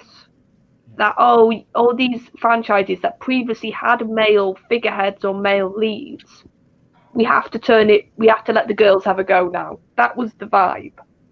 Whether it was like Ghostbusters, Star Wars, a load of the big franchises were doing this. And I think Chibnall knew exactly, cynically, well, if I do this, Cynically. I'm going to look like I'm so progressive. I'm so... Woke. Yeah. And I'm sorry, it was Well, a it was massive fashionable to be virtue woke, yeah. signal. Keeping up That's with the all the female Doctor was. Yeah. I mean, I think I would have been more open-minded to the idea of it if there'd been a line of explanation, like with the Doctor and Master, because they've passed the regeneration limit threshold, that maybe, and they've been given extended life, that maybe the regeneration can get more erratic. Maybe I could have gone with it then. Just one line would have explained it, and it probably would have smoothed it over for a lot of other fans as well. Okay, well, there's an in-story reason for it. It's not just outside fiction politics forcing this to happen. It's actually, there's a reason in the plot. Well, you could even go more in depth. There was a reason in Peter's last story, which was he failed. He thought that Missy had completely reverted back to being evil. He thought he'd failed her. Mm-hmm. Because the last thing he saw was her standing with the Master, basically saying, F you, we're going to go and do this. And that would have been his last thoughts about Missy. So what you could have done is basically said, well, this regeneration is basically him making up for that by deciding to go female himself. Or better yet, you could have cast maybe a female character that he'd met. Like, it'd be similar to the Fires of Pompeii thing. And him, Do you know who I would have cast? I would have cast Jessica Hines. All right. I would have serious cast. You're thinking on that thing. I would have cast Jessica Hines because she, in Shaun of the Dead, she was very kind of manly and butch for when she played Sean's ex-girlfriend. And I thought that would be perfect. I think that's what they were trying to do when they were with what's her name, Jen Louise Coleman's mother. They're trying to cast her originally. I think they wanted that kind of butch woman kind of thing. But Olivia Colman. Olivia Colman, that's it. Olivia Colman. I think I was going for, but he went for Jodie instead of Jessica Hines. I would have gone for Jessica Hines. That's why I think it's a bit, I think he just grabbed the nearest person he could, and I think that's one of the biggest, downfalls for Jodie Whittaker's Doctor is they just grabbed the nearest person. Correct me. It was Jessica Hines, the woman in Family of Blood that he was married to. Well, that's and that would make sense because again, it'd be someone the Doctor's met, and he's like, that's a face he remembers. Yeah. And that also was a love interest of John Smith. So, like I said, it would have made sense. If you really think about it, there's so many ways they could have introduced this. Yeah. Whether it was like the overall thing you went with Sadaki with regeneration, or just an in-story reason. Yeah. But like I said, that's what's really frustrates me so much. It's like you do the female Doctor, but you don't fully tackle the issue of being female. You don't do any. I think that was the Witchfinders, but that was about it. Yeah. Which explicitly explored what would a female Doctor do. Yeah. But even then, it wasn't that well done. Yeah, it wasn't a bad episode, but it wasn't brilliant. And it's like. That's what this era should have been. It should have been, if anything, the most exploration we've had of the Doctor. Yeah. Of experimenting or trying different things with the Doctor and exactly. But no, they just went for the safe route, which was let's do the headline grabbing thing of changing it, but then don't really wrangle with the issue or tackle it. Just sort of put it in the background. Yeah. I just really thought, it should have been female, get a bit more female gaze this series. It just didn't turn out to be. It just didn't jump to run with it, did they? Chibnall just did not run with it. It had the greatest idea, it just didn't run with it.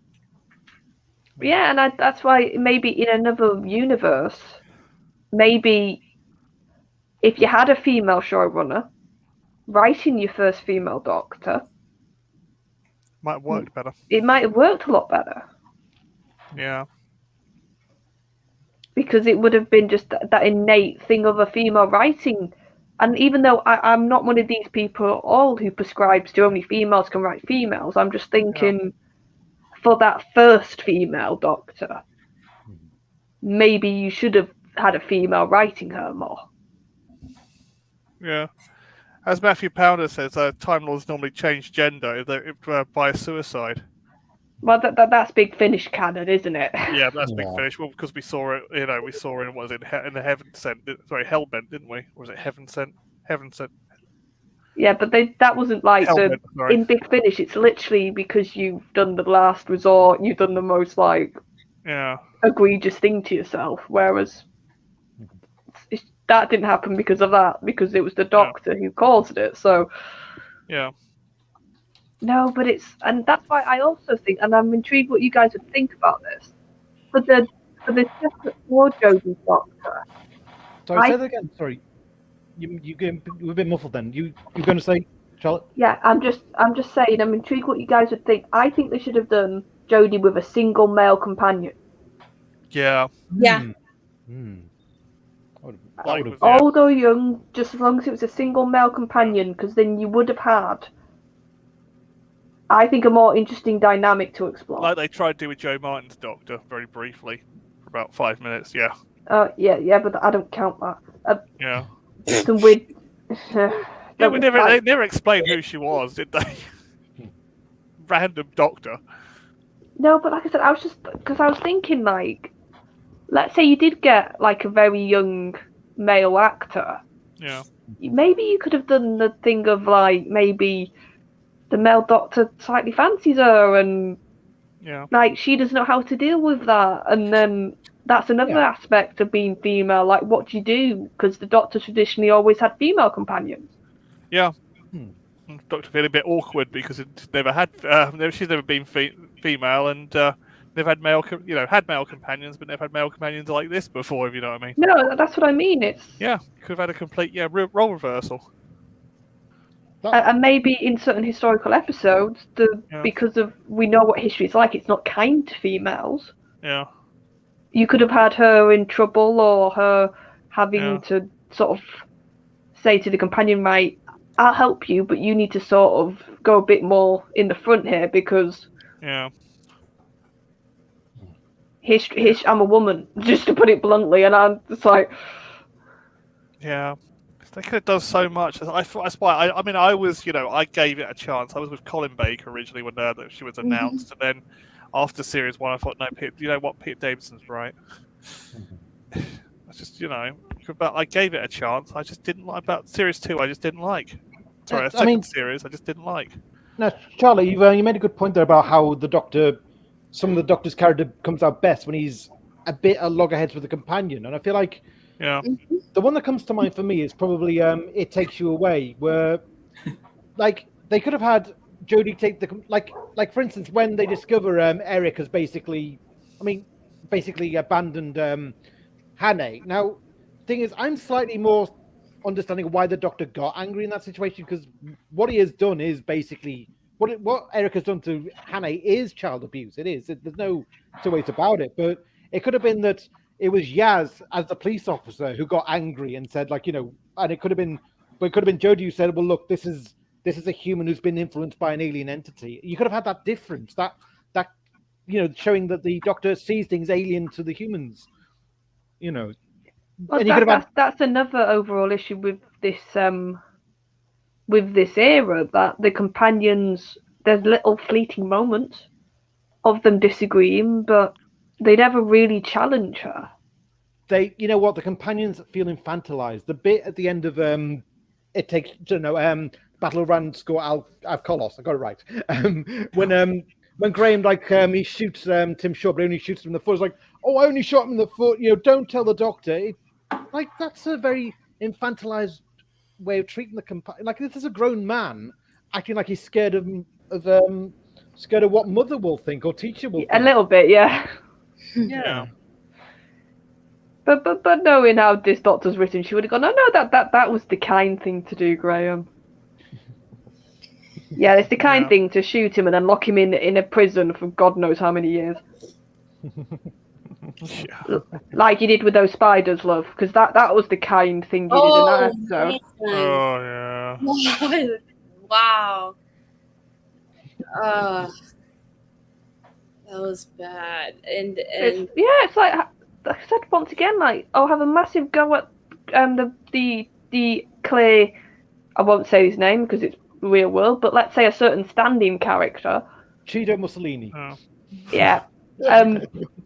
Have a go at him when he shoots the mother, when you've established in your own dialogue that it's dying, that it's like suffering terribly because it's so big. But no, that's evil. We can't do that, but we can lead them all into a storage room to starve to death. Yeah, it would have shown more character, I think, if she'd said nothing. She just, like, having had a go at him all episode, she was like, okay, I'm just going to let him do it. He's right. I don't approve of this. He's just got to do this.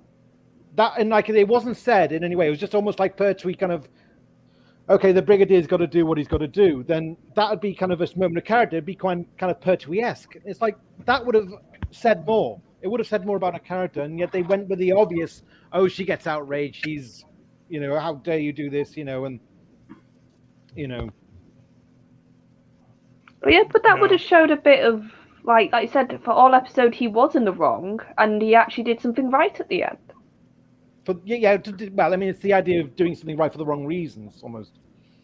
Oh, yeah, that's a better way to put it, yeah. But you know what I mean? Like, he'd done so many morally horrible actions, and he was clearly shown as this horrible piece of work. Yeah. But in a like, his logic, in a way, is sort of right. Yeah. And it's not good logic, but like I said, it's been established in the plot that thing's dying. Mm-hmm. And how's that? And like I said, and what do we do with pets? I know it's, that's what I mean by him having these big ideas you just cannot deal with. Yeah. I mean, going back to the right thing, that used to be what the classic series did. It showed sometimes people do the right thing for the wrong reasons. Like toward the end of Voyage of the Damned, even the selfish character does the right thing, and it's like that's nuance, and that's missing from Chibnall's era. And also, there was another word. Oh yeah. I mean that. But for me personally, Arachnids in the UK was the point where I kind of mostly checked out. After that, I'd given it a chance for 4 episodes, and that was kind of where I said, okay, Chibnall doesn't know what he's doing. It's like it's the whole it's just he's really trying hard to say something, and it feels strained, and I just Yeah. It's like See, this is Melina. She could be laughing at anything. I know. I'm just laughing because it's true. He's trying really hard to say something. He sounds like a dog, like Lassie. What are you trying to say? What is it? What is it? Well, no, it's like he's like a child that's like, I'm the bestest writer ever. These are my ideas. Yeah. And it's like, because you're a child, they come across very one level, no nuance. Yeah. No, honestly, I almost picture him in my head now when I think of Chibnall as like this like little child with a piece of paper that says like, my ideas by Chris Chibnall. And Yeah. like a little boy, like giving it to the teacher with a massive grin on their face. Like, look, Miss, Well done, Chris. We'll do this. Yeah. My idea by Chris Chibnall. Once upon a time, there's the peanut who had many companions. Dude, and then there was she was then generated, and she fought spiders, and she killed spiders. Character development. Oh, and she's not a Time Lord. And there was an evil guy with teeth on his face. And the TARDIS is all made of crystals. Yeah. Yeah. And the TARDIS is really cool. It made of crystal look like a giant crusty crab. And she used the sonic screwdriver to explain everything.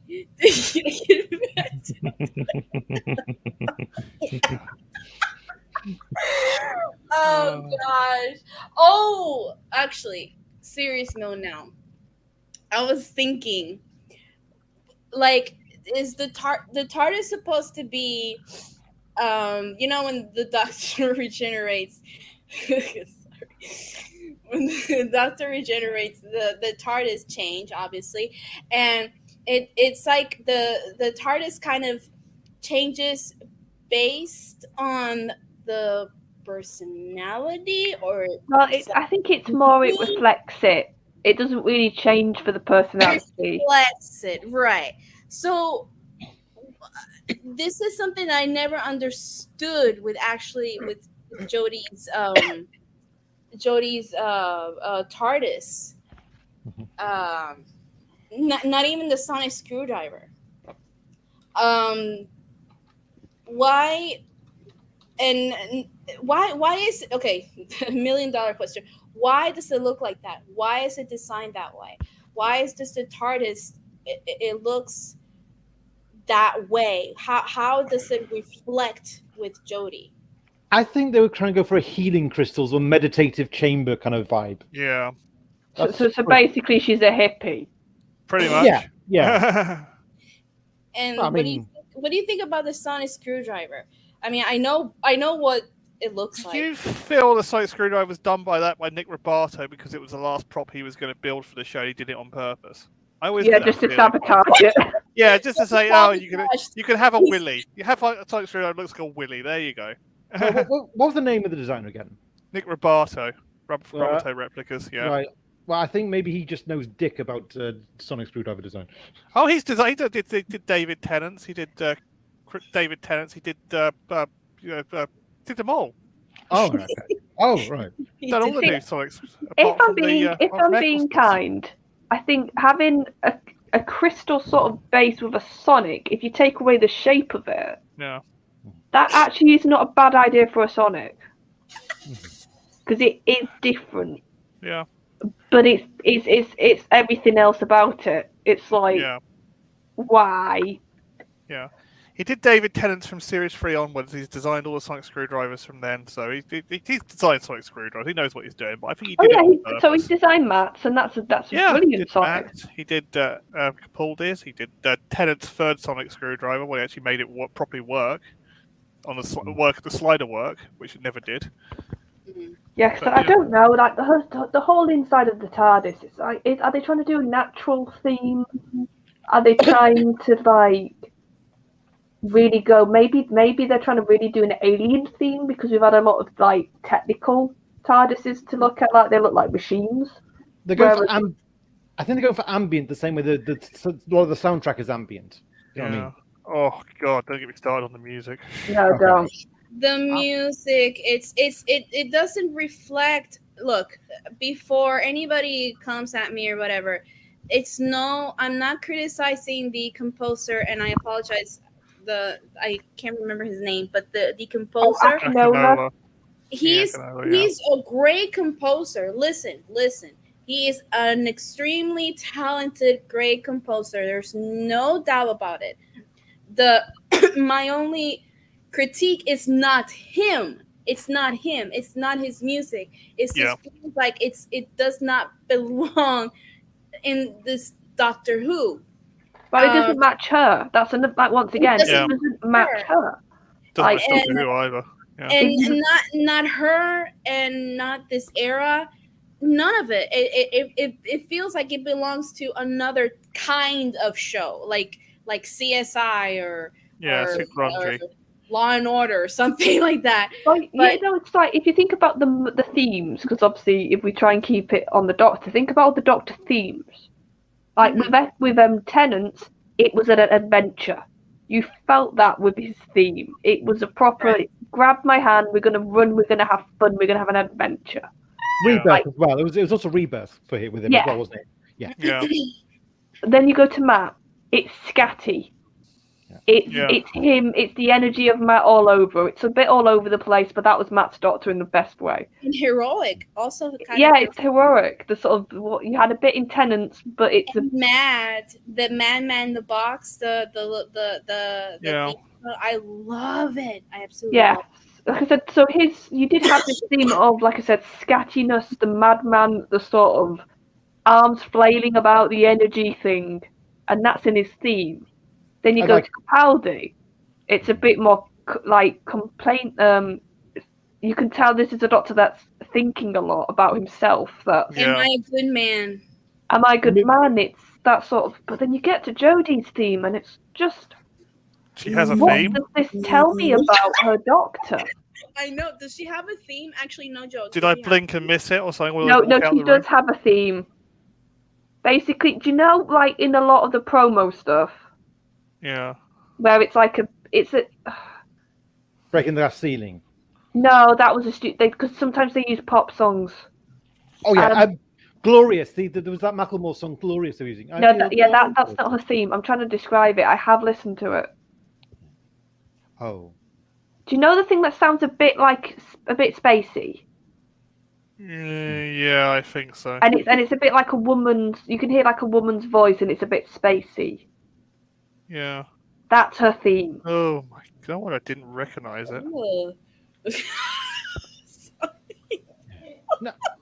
but I think that's it. It's like because you've got like the cinematography and the music, the ambient music, all suggests art film, and then you get the delivery of the script, and then you get the acting, and it comes crashing down. It's like it's like you're not. Yeah, it's like it doesn't deliver.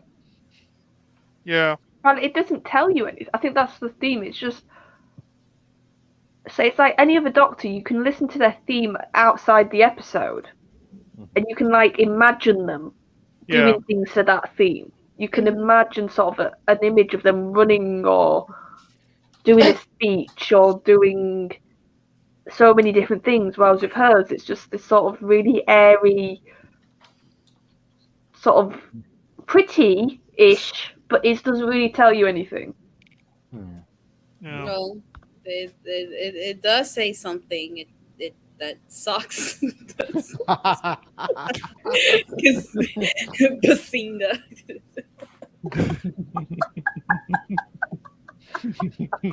Who said that?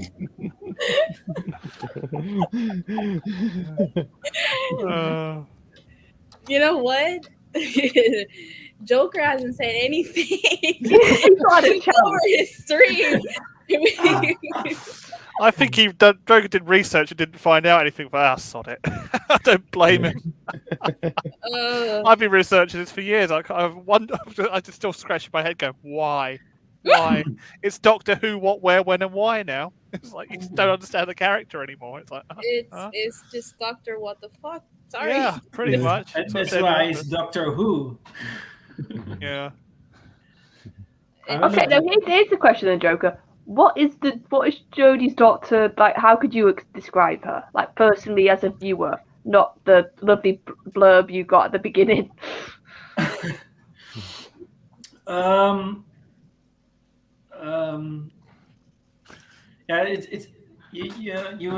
always you have to compare it with other doctors. You cannot avoid that.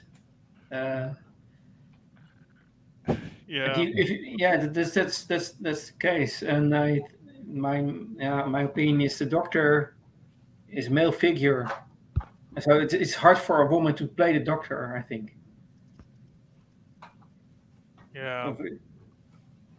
Not because it is a female who plays it, but the whole story of the Doctor is the whole original story is about a male who travels through time and space.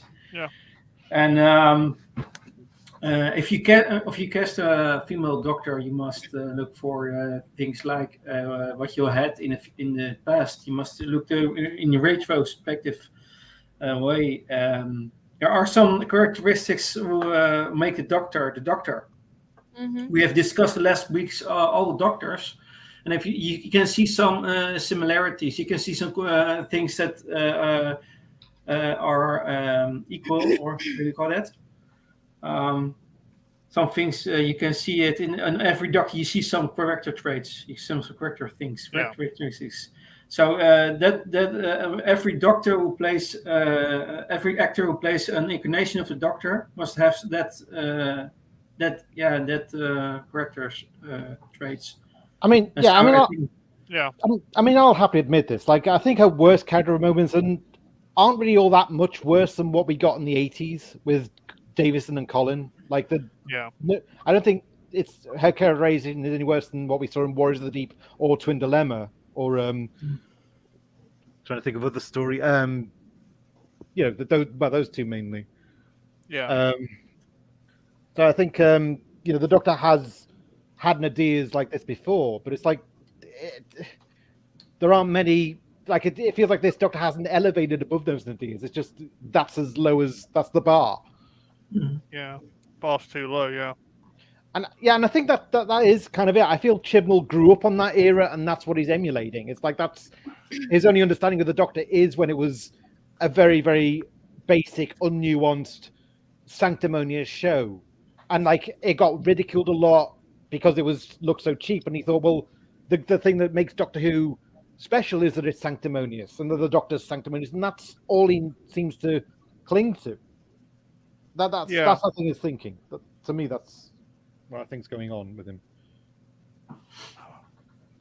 This Doctor psychiatrist here to find out what's going on with him. Oh God, yes.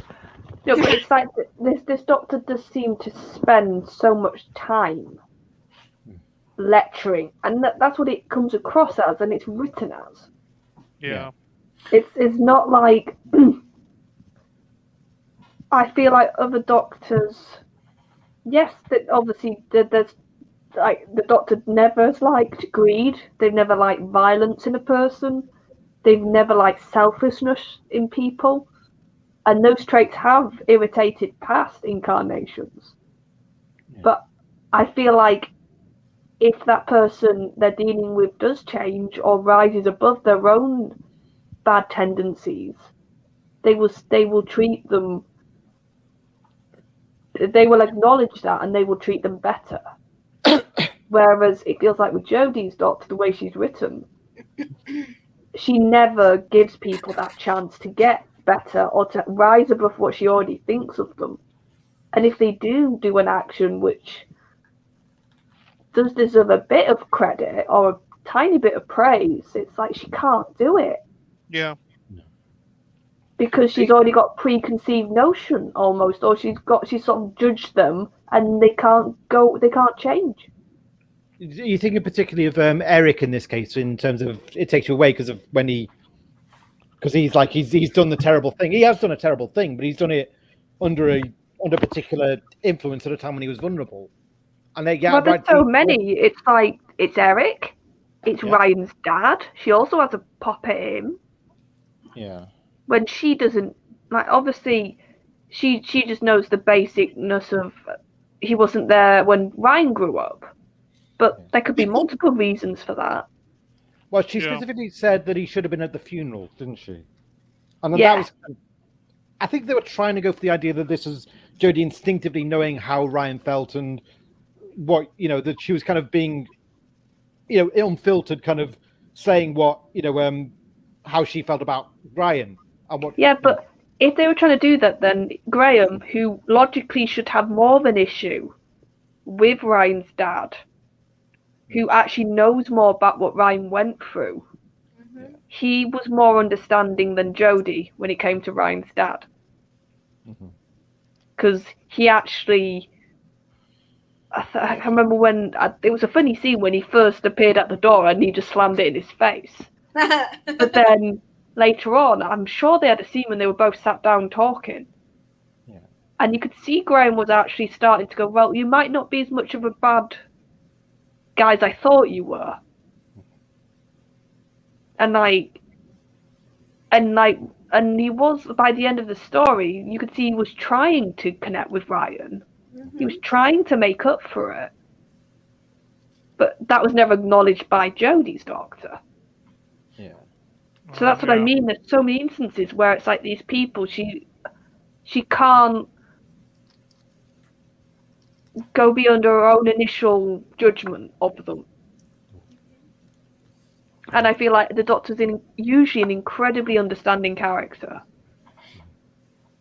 And and it's and if somebody has got these things, they might try and understand why they act a certain way, or why they're being selfish or greedy, or and the ultimate example of that is the Master. Like, the Doctor has never given up on the Master, even though all the horrible things he's done.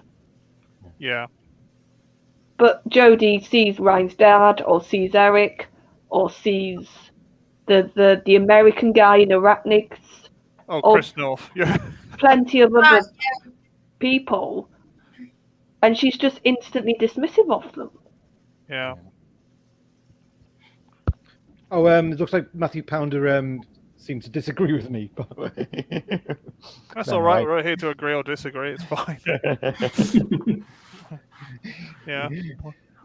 We're not Jodie bots after all. Yeah. No. Oh, by the way, you mentioned the guy in Arachnids. The bit that just really drove me mad was the bit in Revolution of the Daleks when you've seen the Daleks in action, and yet the Trump stand-in basically this Robertson, that was his name, Robertson, yeah.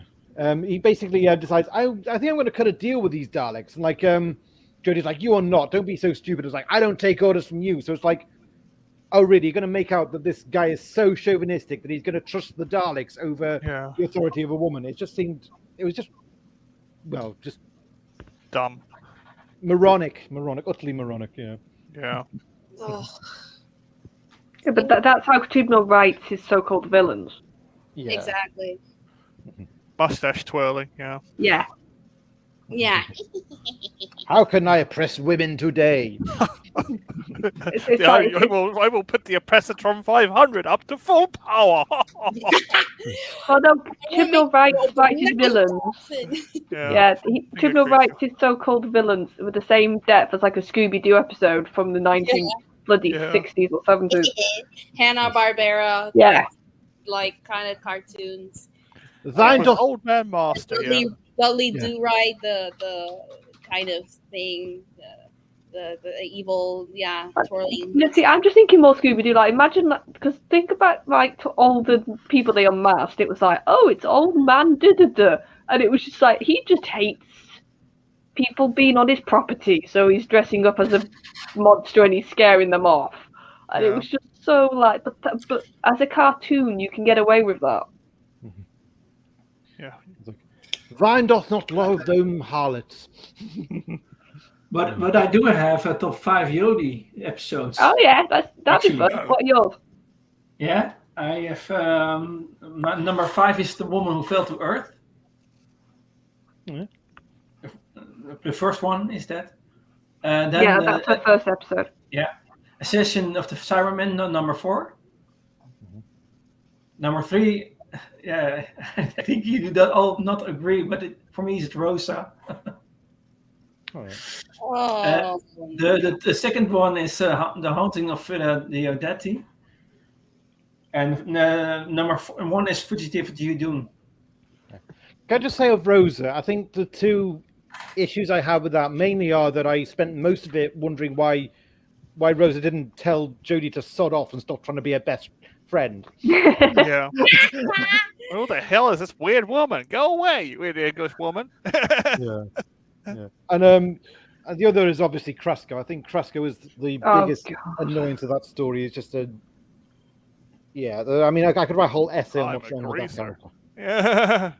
See, my problem was I happen to know, I'm no expert, and I'll never proclaim to be one, but during like my high school, I did history. That was something I actually studied, and I happened to do American like politics and that time period where that episode was set, and it was so inaccurate. It was so just, you can see they so clearly wanted to do a Rosa Parks story, but the problem with that is Rosa Parks is a big figure. Like there's no taking that away from it, but the civil rights movement was a lot of big figures. It was a lot of important parts all working together. But if you were to leave that episode, it was single-handedly Rosa Parks that got them the civil rights at the end, and it wasn't. I mean, Martin Luther King was a cameo in that episode. Yeah. And I think that's an insult to him. It was. Another thing that annoyed me about the story was I never got a sense of space and location in this story. Like there's the bit where the bus driver is actually sent on a fishing holiday, and I thought, oh god, he's going to be out there on the outskirts of the city, isn't he? And like then Graham and Ryan just walk up and they're going, oh hi, and then he just kind of they get him to abandon the fishing holiday, and he just comes back straight away. It's like, oh, is there any? How does space work in this town? How does distance work in this town, kind of thing? So yeah, there was that as well. Yeah, and also I know this is very much nitpicking at this point, but you're telling me that any doctor taking any set of companions that look like her companions, if I'm saying it nicely, and they didn't tell them, like, by the way, you might get abuse. You might not get treated very well. And it was like a shock, even though it was. I still thought it was not a good scene when Ryan got slapped. It came across incredibly try hard. But even then, and his reaction was like shock. And I'm just like, well, Ryan, what, you didn't realise what time period you were in, right? You just walking around probably is dangerous. Yeah. Especially with like Yaz with you as well.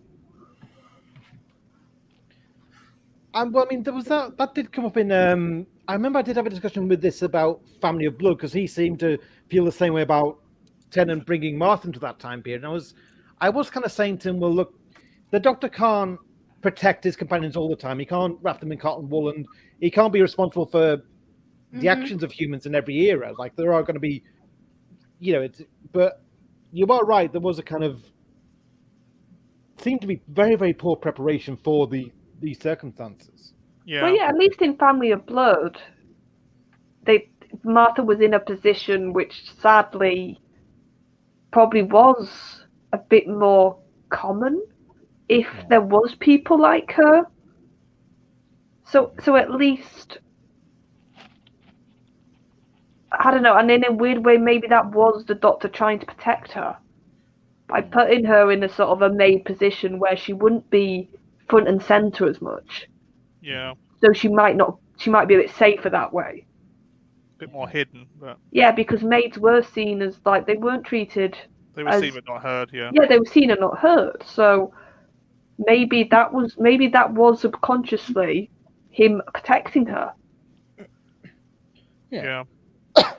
I'm putting her in a position. Remember what he said in Army? What was it? In the Age of Steel. Turned around and said, "Oh, it's always the house staff that see everything. It's always the hired help." And it gave her the opportunity to look after him and to keep an eye on him. But like I said with Jodie's episode, it just felt like she just let them all waltz out. Yeah. Be like, all right, fam, let's go and have an adventure. And it was just like, no. Oh, the fucking fam. Oh my god. Oh, why? Why did you have to remind me that? Yeah, because we kept having that in Series 11, and I wanted to like hit somebody every time I heard the word. Oh my god. It made me gag so much. Like this. That was in the timeless child episode as well, when I think she got like, she was unconscious, and I think she was waking up, and she's like, My fam. Oh god. My fam. Luckily, I didn't watch that episode.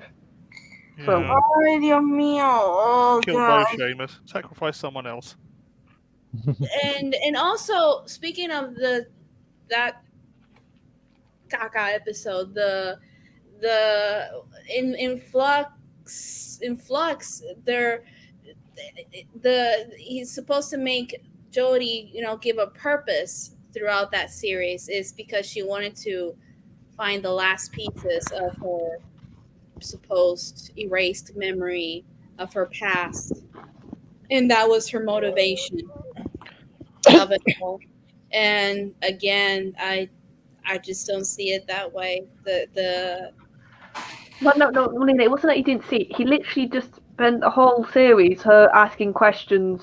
What's my Right. past? What's my past? And then she literally had it in her hand. uh-huh. And what does she do?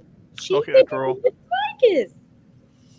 She chucks it, basically, the equivalent of chucking it in the corner and saying, "I'll come back to that in a bit." Yeah. Yeah, like saying, well, I don't know if it's a way for Chris saying, "Here, Russell, now you handle it. There you go. Here's my shit that I just dumped. It's up to you to clean it up." Yeah. I'm telling you, that watch is going to get opened on the centenary. Oh my god, awful. Man, and also I think the death of Rectum was so stupid. It's like, why? To you people who don't understand who Rectum, she's yeah. referring to. Oh yeah. Oh, Teddy, Titan, whatever. Titanium. Yeah, titanium. Rectum. Rectum. That Rectum. it's rectum. Rectum, yeah. Heard What that. comes out of a rectum, people? Oh no. Lena's done really well. We're almost at the 2-hour mark, and she's like kept herself quite sensible up till this point. Yeah. Hey, record. Come on. When that I hurt, think the moral of this stream is, oh well, at least we tried. I know we tried. Yeah. Oh, rectum. we tried. We really did. I mean, you can't call us haters. I mean, we're not being haters. Well, I don't know about that, but the truth Oh is, no, we are. We're just hating. yeah, we're hating Chris Chibnall's writing right, Yeah. and all his creative acting, decisions. and the And stories, choice of actors, yeah. and the choices soundtrack, and the stupid Mr. Krabs like TARDIS, and the wooden Sonic dildo, and the script. The visuals. I'm sorry, but I'm not a huge fan of these visuals. I mean, we're in 2021 right now, and these visuals are horrible. The side characters, the no character development, the building up, and then just then it goes to nothing.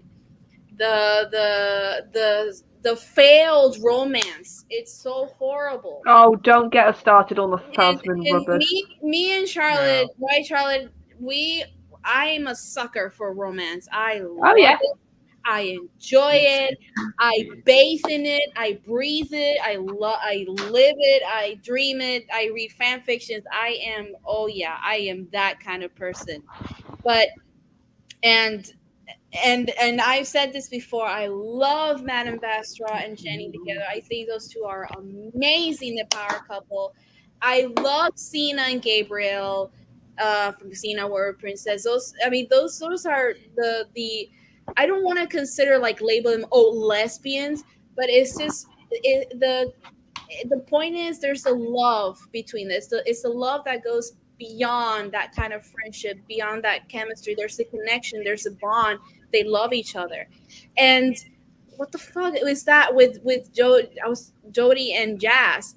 It was so forced. There's nothing there, and there's nothing romantic or charming that, like, for example, like David Tennant, he has this charm, this little romance thing that kind of do. He woos them. That's what I'm trying to say. The wooing that he does.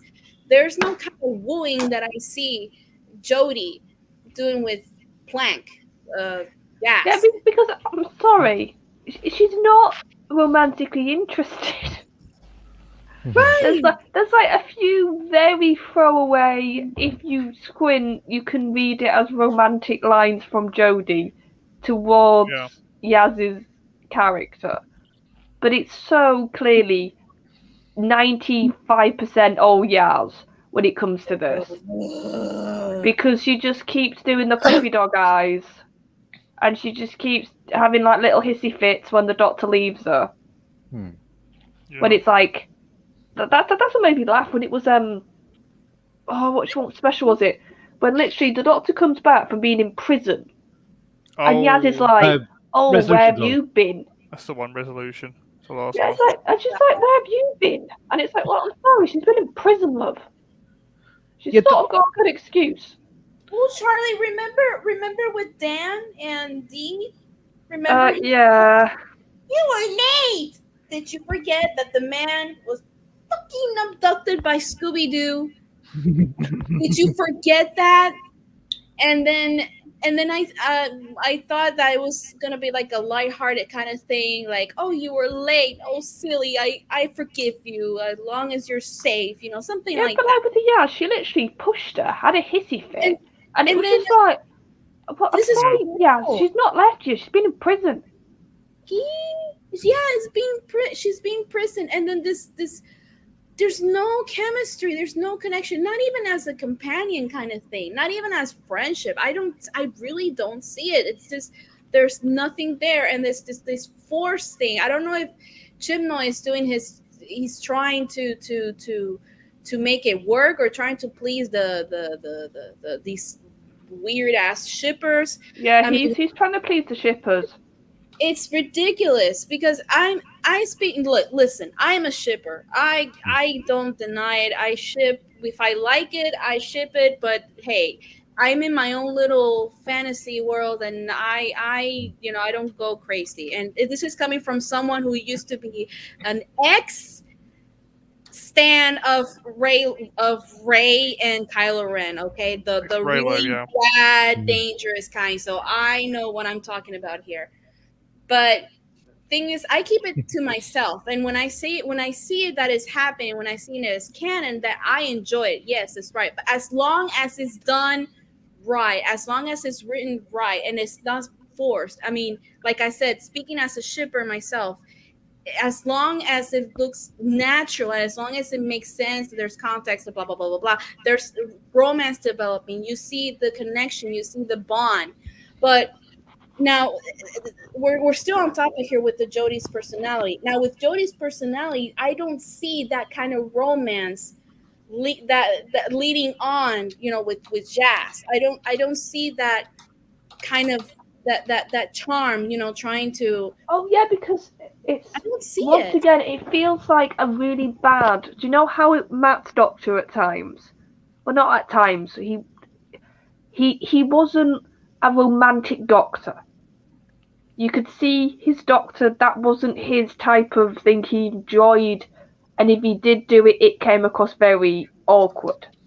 Mm-hmm. If he tried to do anything close to flirting or close to having any sort of romantic feelings, with his main companion, which was Amy, it was, I don't know, like a best friend sort of scenario. It wasn't a romantic one. Right. Platonic relationship, wasn't it? It was very platonic, and that's what Matt had a lot with his doctor, this platonicness. And it feels like almost they're trying this with Jodie's doctor again, she doesn't really register relationships, she doesn't really get relationships. So she's oblivious. And she's oblivious to Yaz. And Yaz is clear by the end of series 13, basic. All we're missing is her basically coming out and saying she loves her at this point. Yeah. That's literally all we're missing from Yaz's end. But Jodie's written, her doctor is written, like she doesn't pick any of this up. I was gonna say she's missing a lot of ends with Jazz, but okay. No, but that's the problem. It's so uneven because there's nothing from Jodie's doctor's end. No, it's just there's nothing, Charlotte. There's nothing. It's obvious forcement. It's so obvious. Like, And it's like he had a chance in the finale by having 3 Jodies. He could have had one of those Jodies because it was like her being split into 3.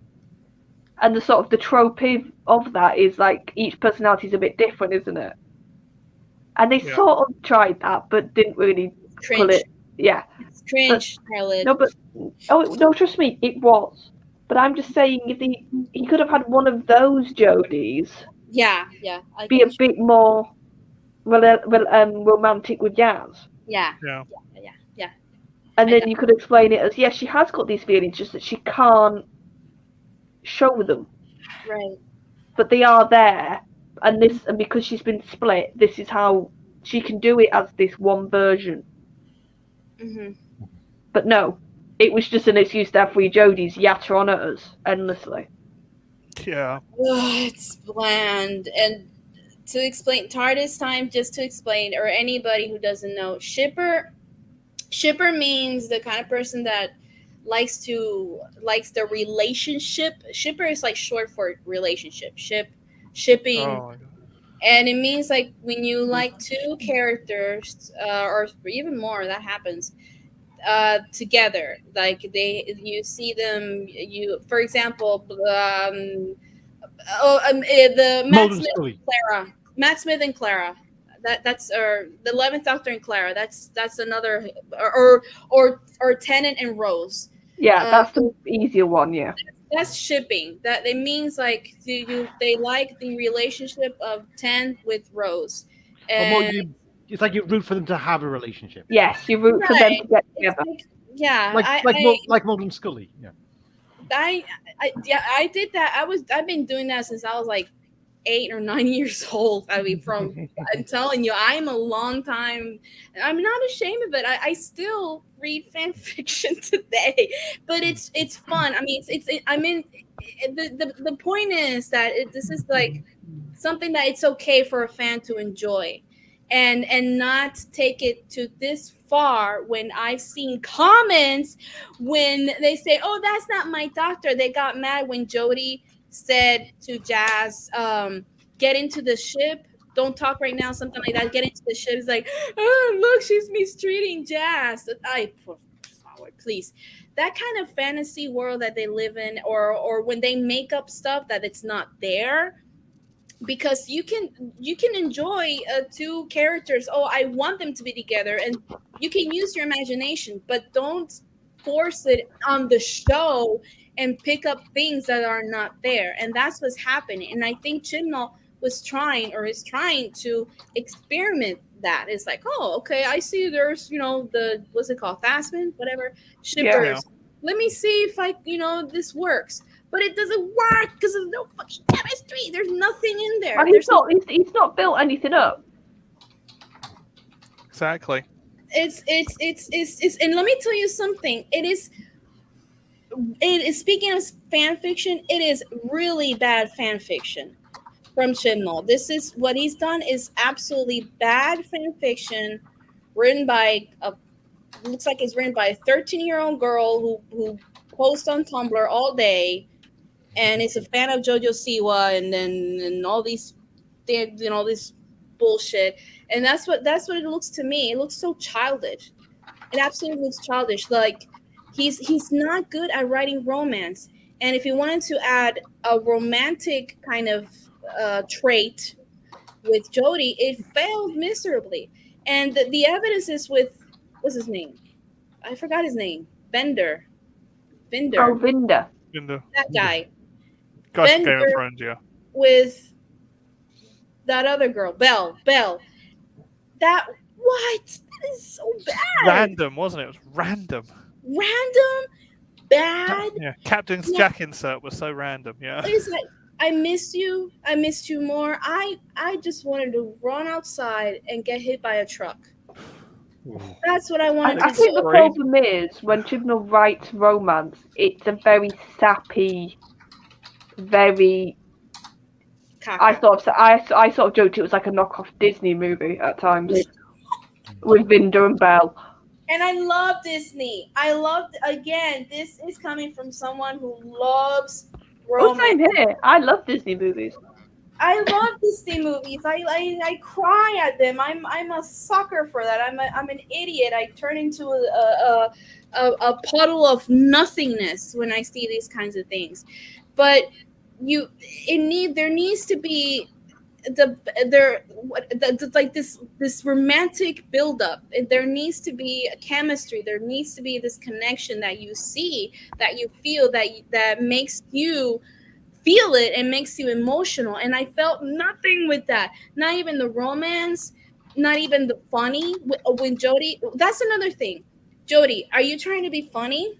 Are you trying to be like this quirky kind of funny person? Because not one moment I chuckled, not one, except the come to mommy or daddy thing. I just had a that kind of moment.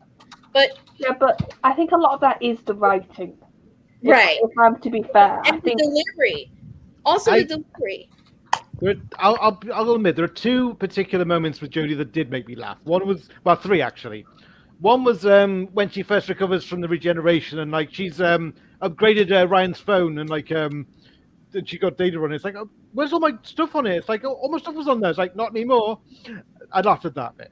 I did laugh at the bit when she meets Yaz's family and Yaz says, "Don't try his pakora, it's terrible." And like and then she says, "Oh, I better go fetch something. Do you want me to go and fetch next door's mail while you make your terrible pakora?"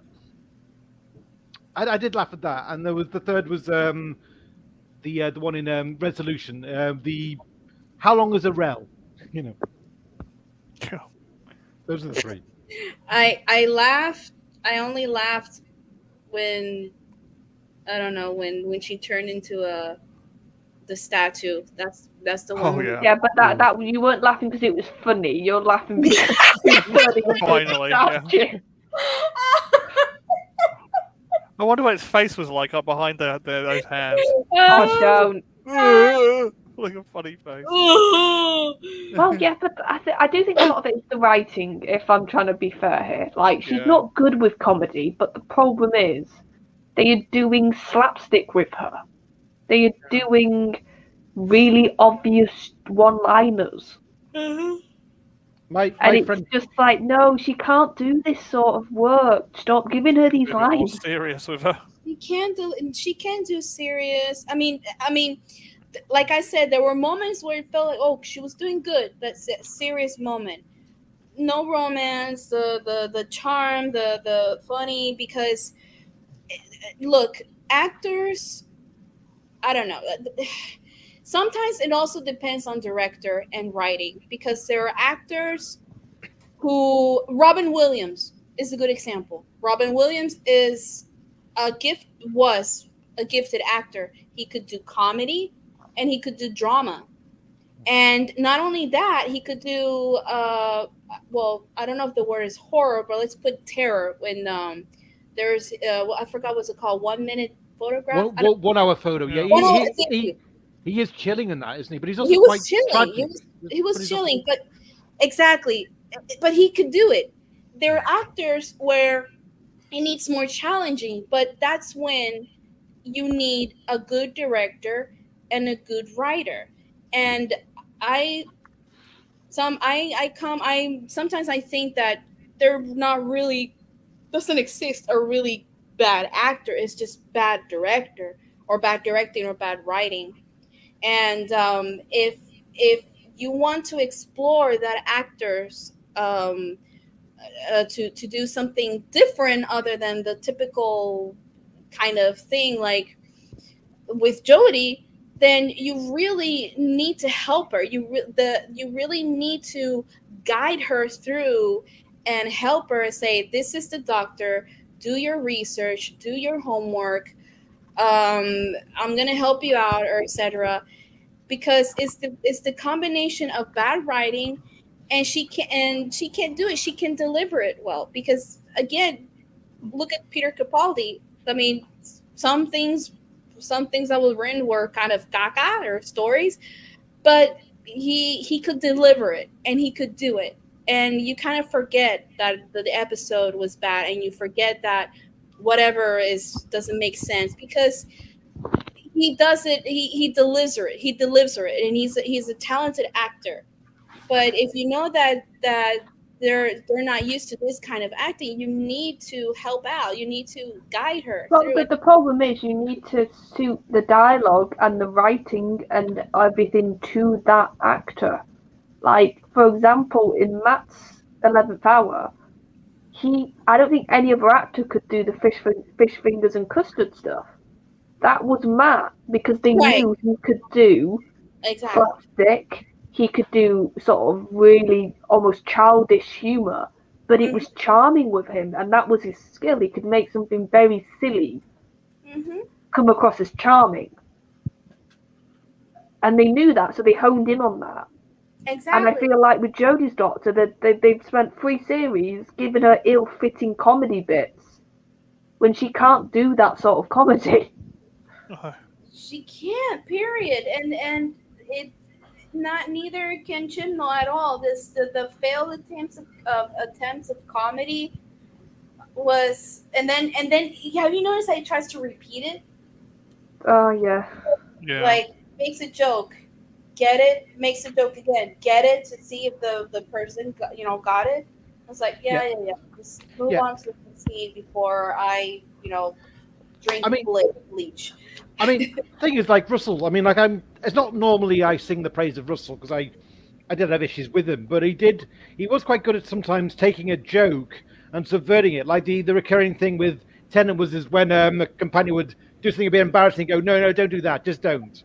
And like that'd become a recurring theme. And then at the end of Midnight, after he's had that traumatic experience, Donna says and makes a joke, and Donna basically mimics him because he says describes it, and she mimics him, and then because that reminds him of what he's just experienced, he's like, "Don't do that, please don't." It's like that. It's like the joke takes a different turn, a darker turn. It's like a poignant turn, even. And we haven't really had that with, I suppose we haven't had that with Jodie. I mean, bear in mind, I've not seen much of her era. I checked out after the Spiders episode. I kind of looked in occasionally on some of the other Series 11 episodes. I've still to this day only seen Orphan 55 from Series 12, and I've only seen the Dalek specials and the first 2 episodes of Flux. So yeah, there's a lot I've missed. I'd also a thing about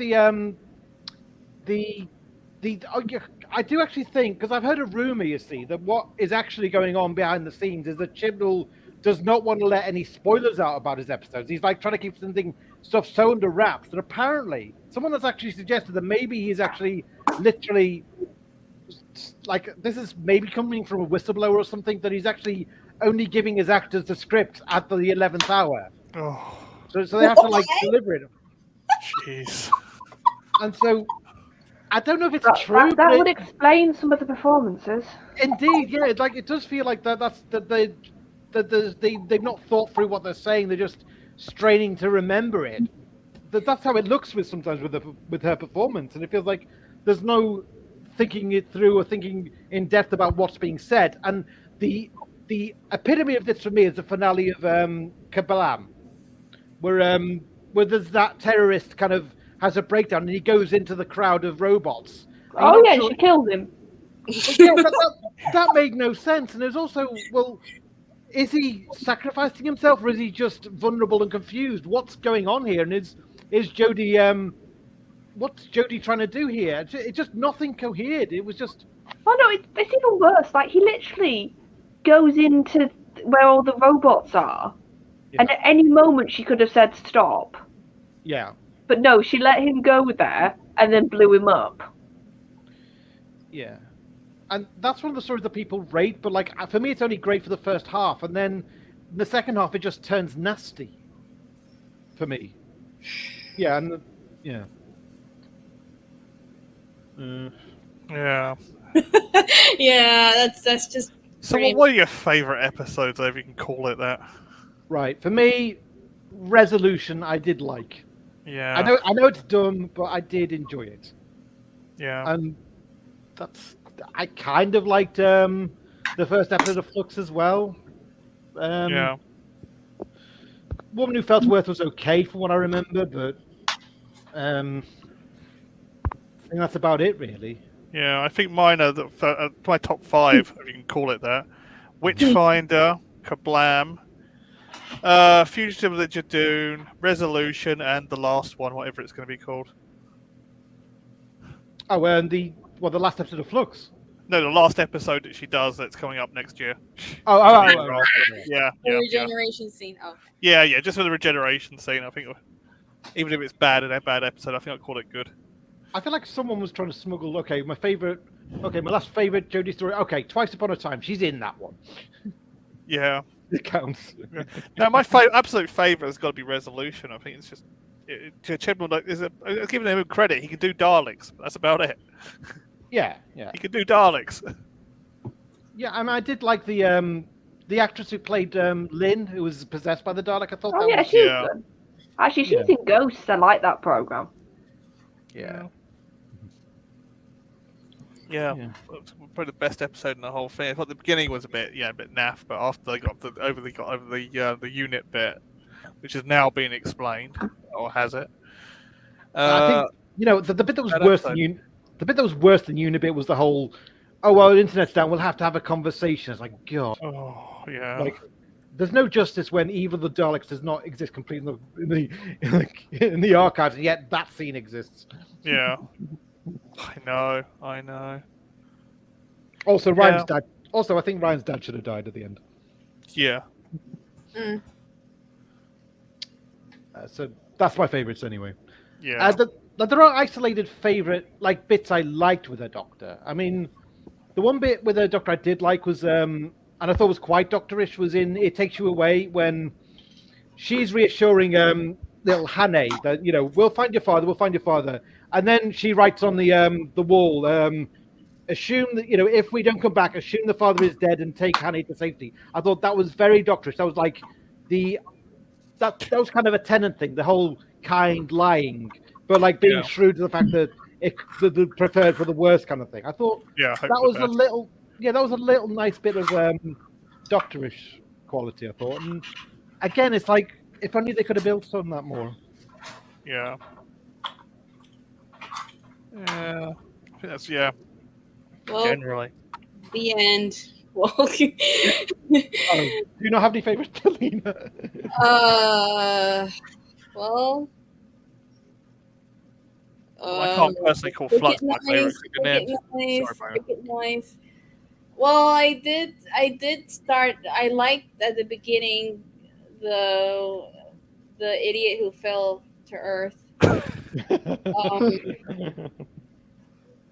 I thought she was cute, charming thing. Especially the way she says tongue. The part where what is this thing called? That she was pointing out her tongue, I think she went tongue, something like that. I was like, she's cute. She's charming. Melina, would you agree that she felt more Doctorish in Capaldi's outfit than in the? No. Okay, all right, never mind. All right, okay. No, and it's painful. I mean, she looked cool, but it's painful now. I can't. It's just. Those are his clothes. Oh, okay. Rip it off and just they're his clothes. But that and the first episode of Flux, because that's when I thought that she was doing really good. Mm-hmm. And then the episode where she turned into a statue, because she turned into a statue. And then you leave a gap for the last one. And then I like the episode when she announced that she was departing Doctor Who, and also I like the episode where Chris Chibnall said that he was leaving Doctor Who. And I also like the part where the ratings have gone Low. That's a good episode. Yeah, I like the episode where Peter Capaldi never regenerated, and he decided. And you like the 100th anniversary centenary where she regenerates or disappeared or dies. Melina, you mentioned her Twice Upon a Time. She's in that. It counts. Okay. that can go on the list. She's in it, so that can count. He's in it, yeah. And well, I like that episode because the TARDIS kicked her out, so that was she did really good in yelling, and then I also like that episode where Peter kind of like comes here and he's like, I'm gonna go to the Caribbean, go to the beach, and then I'm there because I'm a tour guide, so I'm like, hey, so I was like, take me on some hanky. I'm not hanky. No, not hanky. Take me on an adventure. Oh. And Charlotte left because the battery. The battery. So yeah, those were good episodes that I enjoyed, and also the one where she is going to regenerate, and then and I also like the episode where they announced that Russell T Davies is coming back. So those were good episodes. I enjoyed. The end. I'd rather bringing Moffat back. I preferred Moffat. Look, he's the only one I think who can talk to Chibnall now is Moffat, because I've heard Russell T Davies just can't stand Chibnall now. Look. Is that no? Seriously, was that? That's come from Noel and Gorm. Apparently, they can't stand each other. Russell T Davies can't stand him. This is why he's on the rescue mission to bring back Doctor Who. Because Moffat's got white guilt over the whole thing because he brought him in, and RTD apparently can't stand Chibnall because he thinks just took a massive dump over his legacy. Oh, see, I wouldn't have thought that. I thought because I know that Chibnall is a fan of Russell's era. Yeah.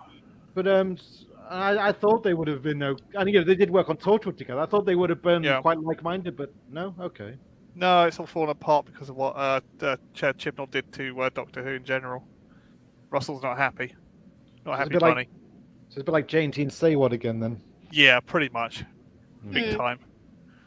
That's apparently what's happened. That's what we've heard. That's just rumours, though. But yeah, rumors said just very faintly rumors. Yeah, speak to Noel about it or Gorminator. He'll tell you.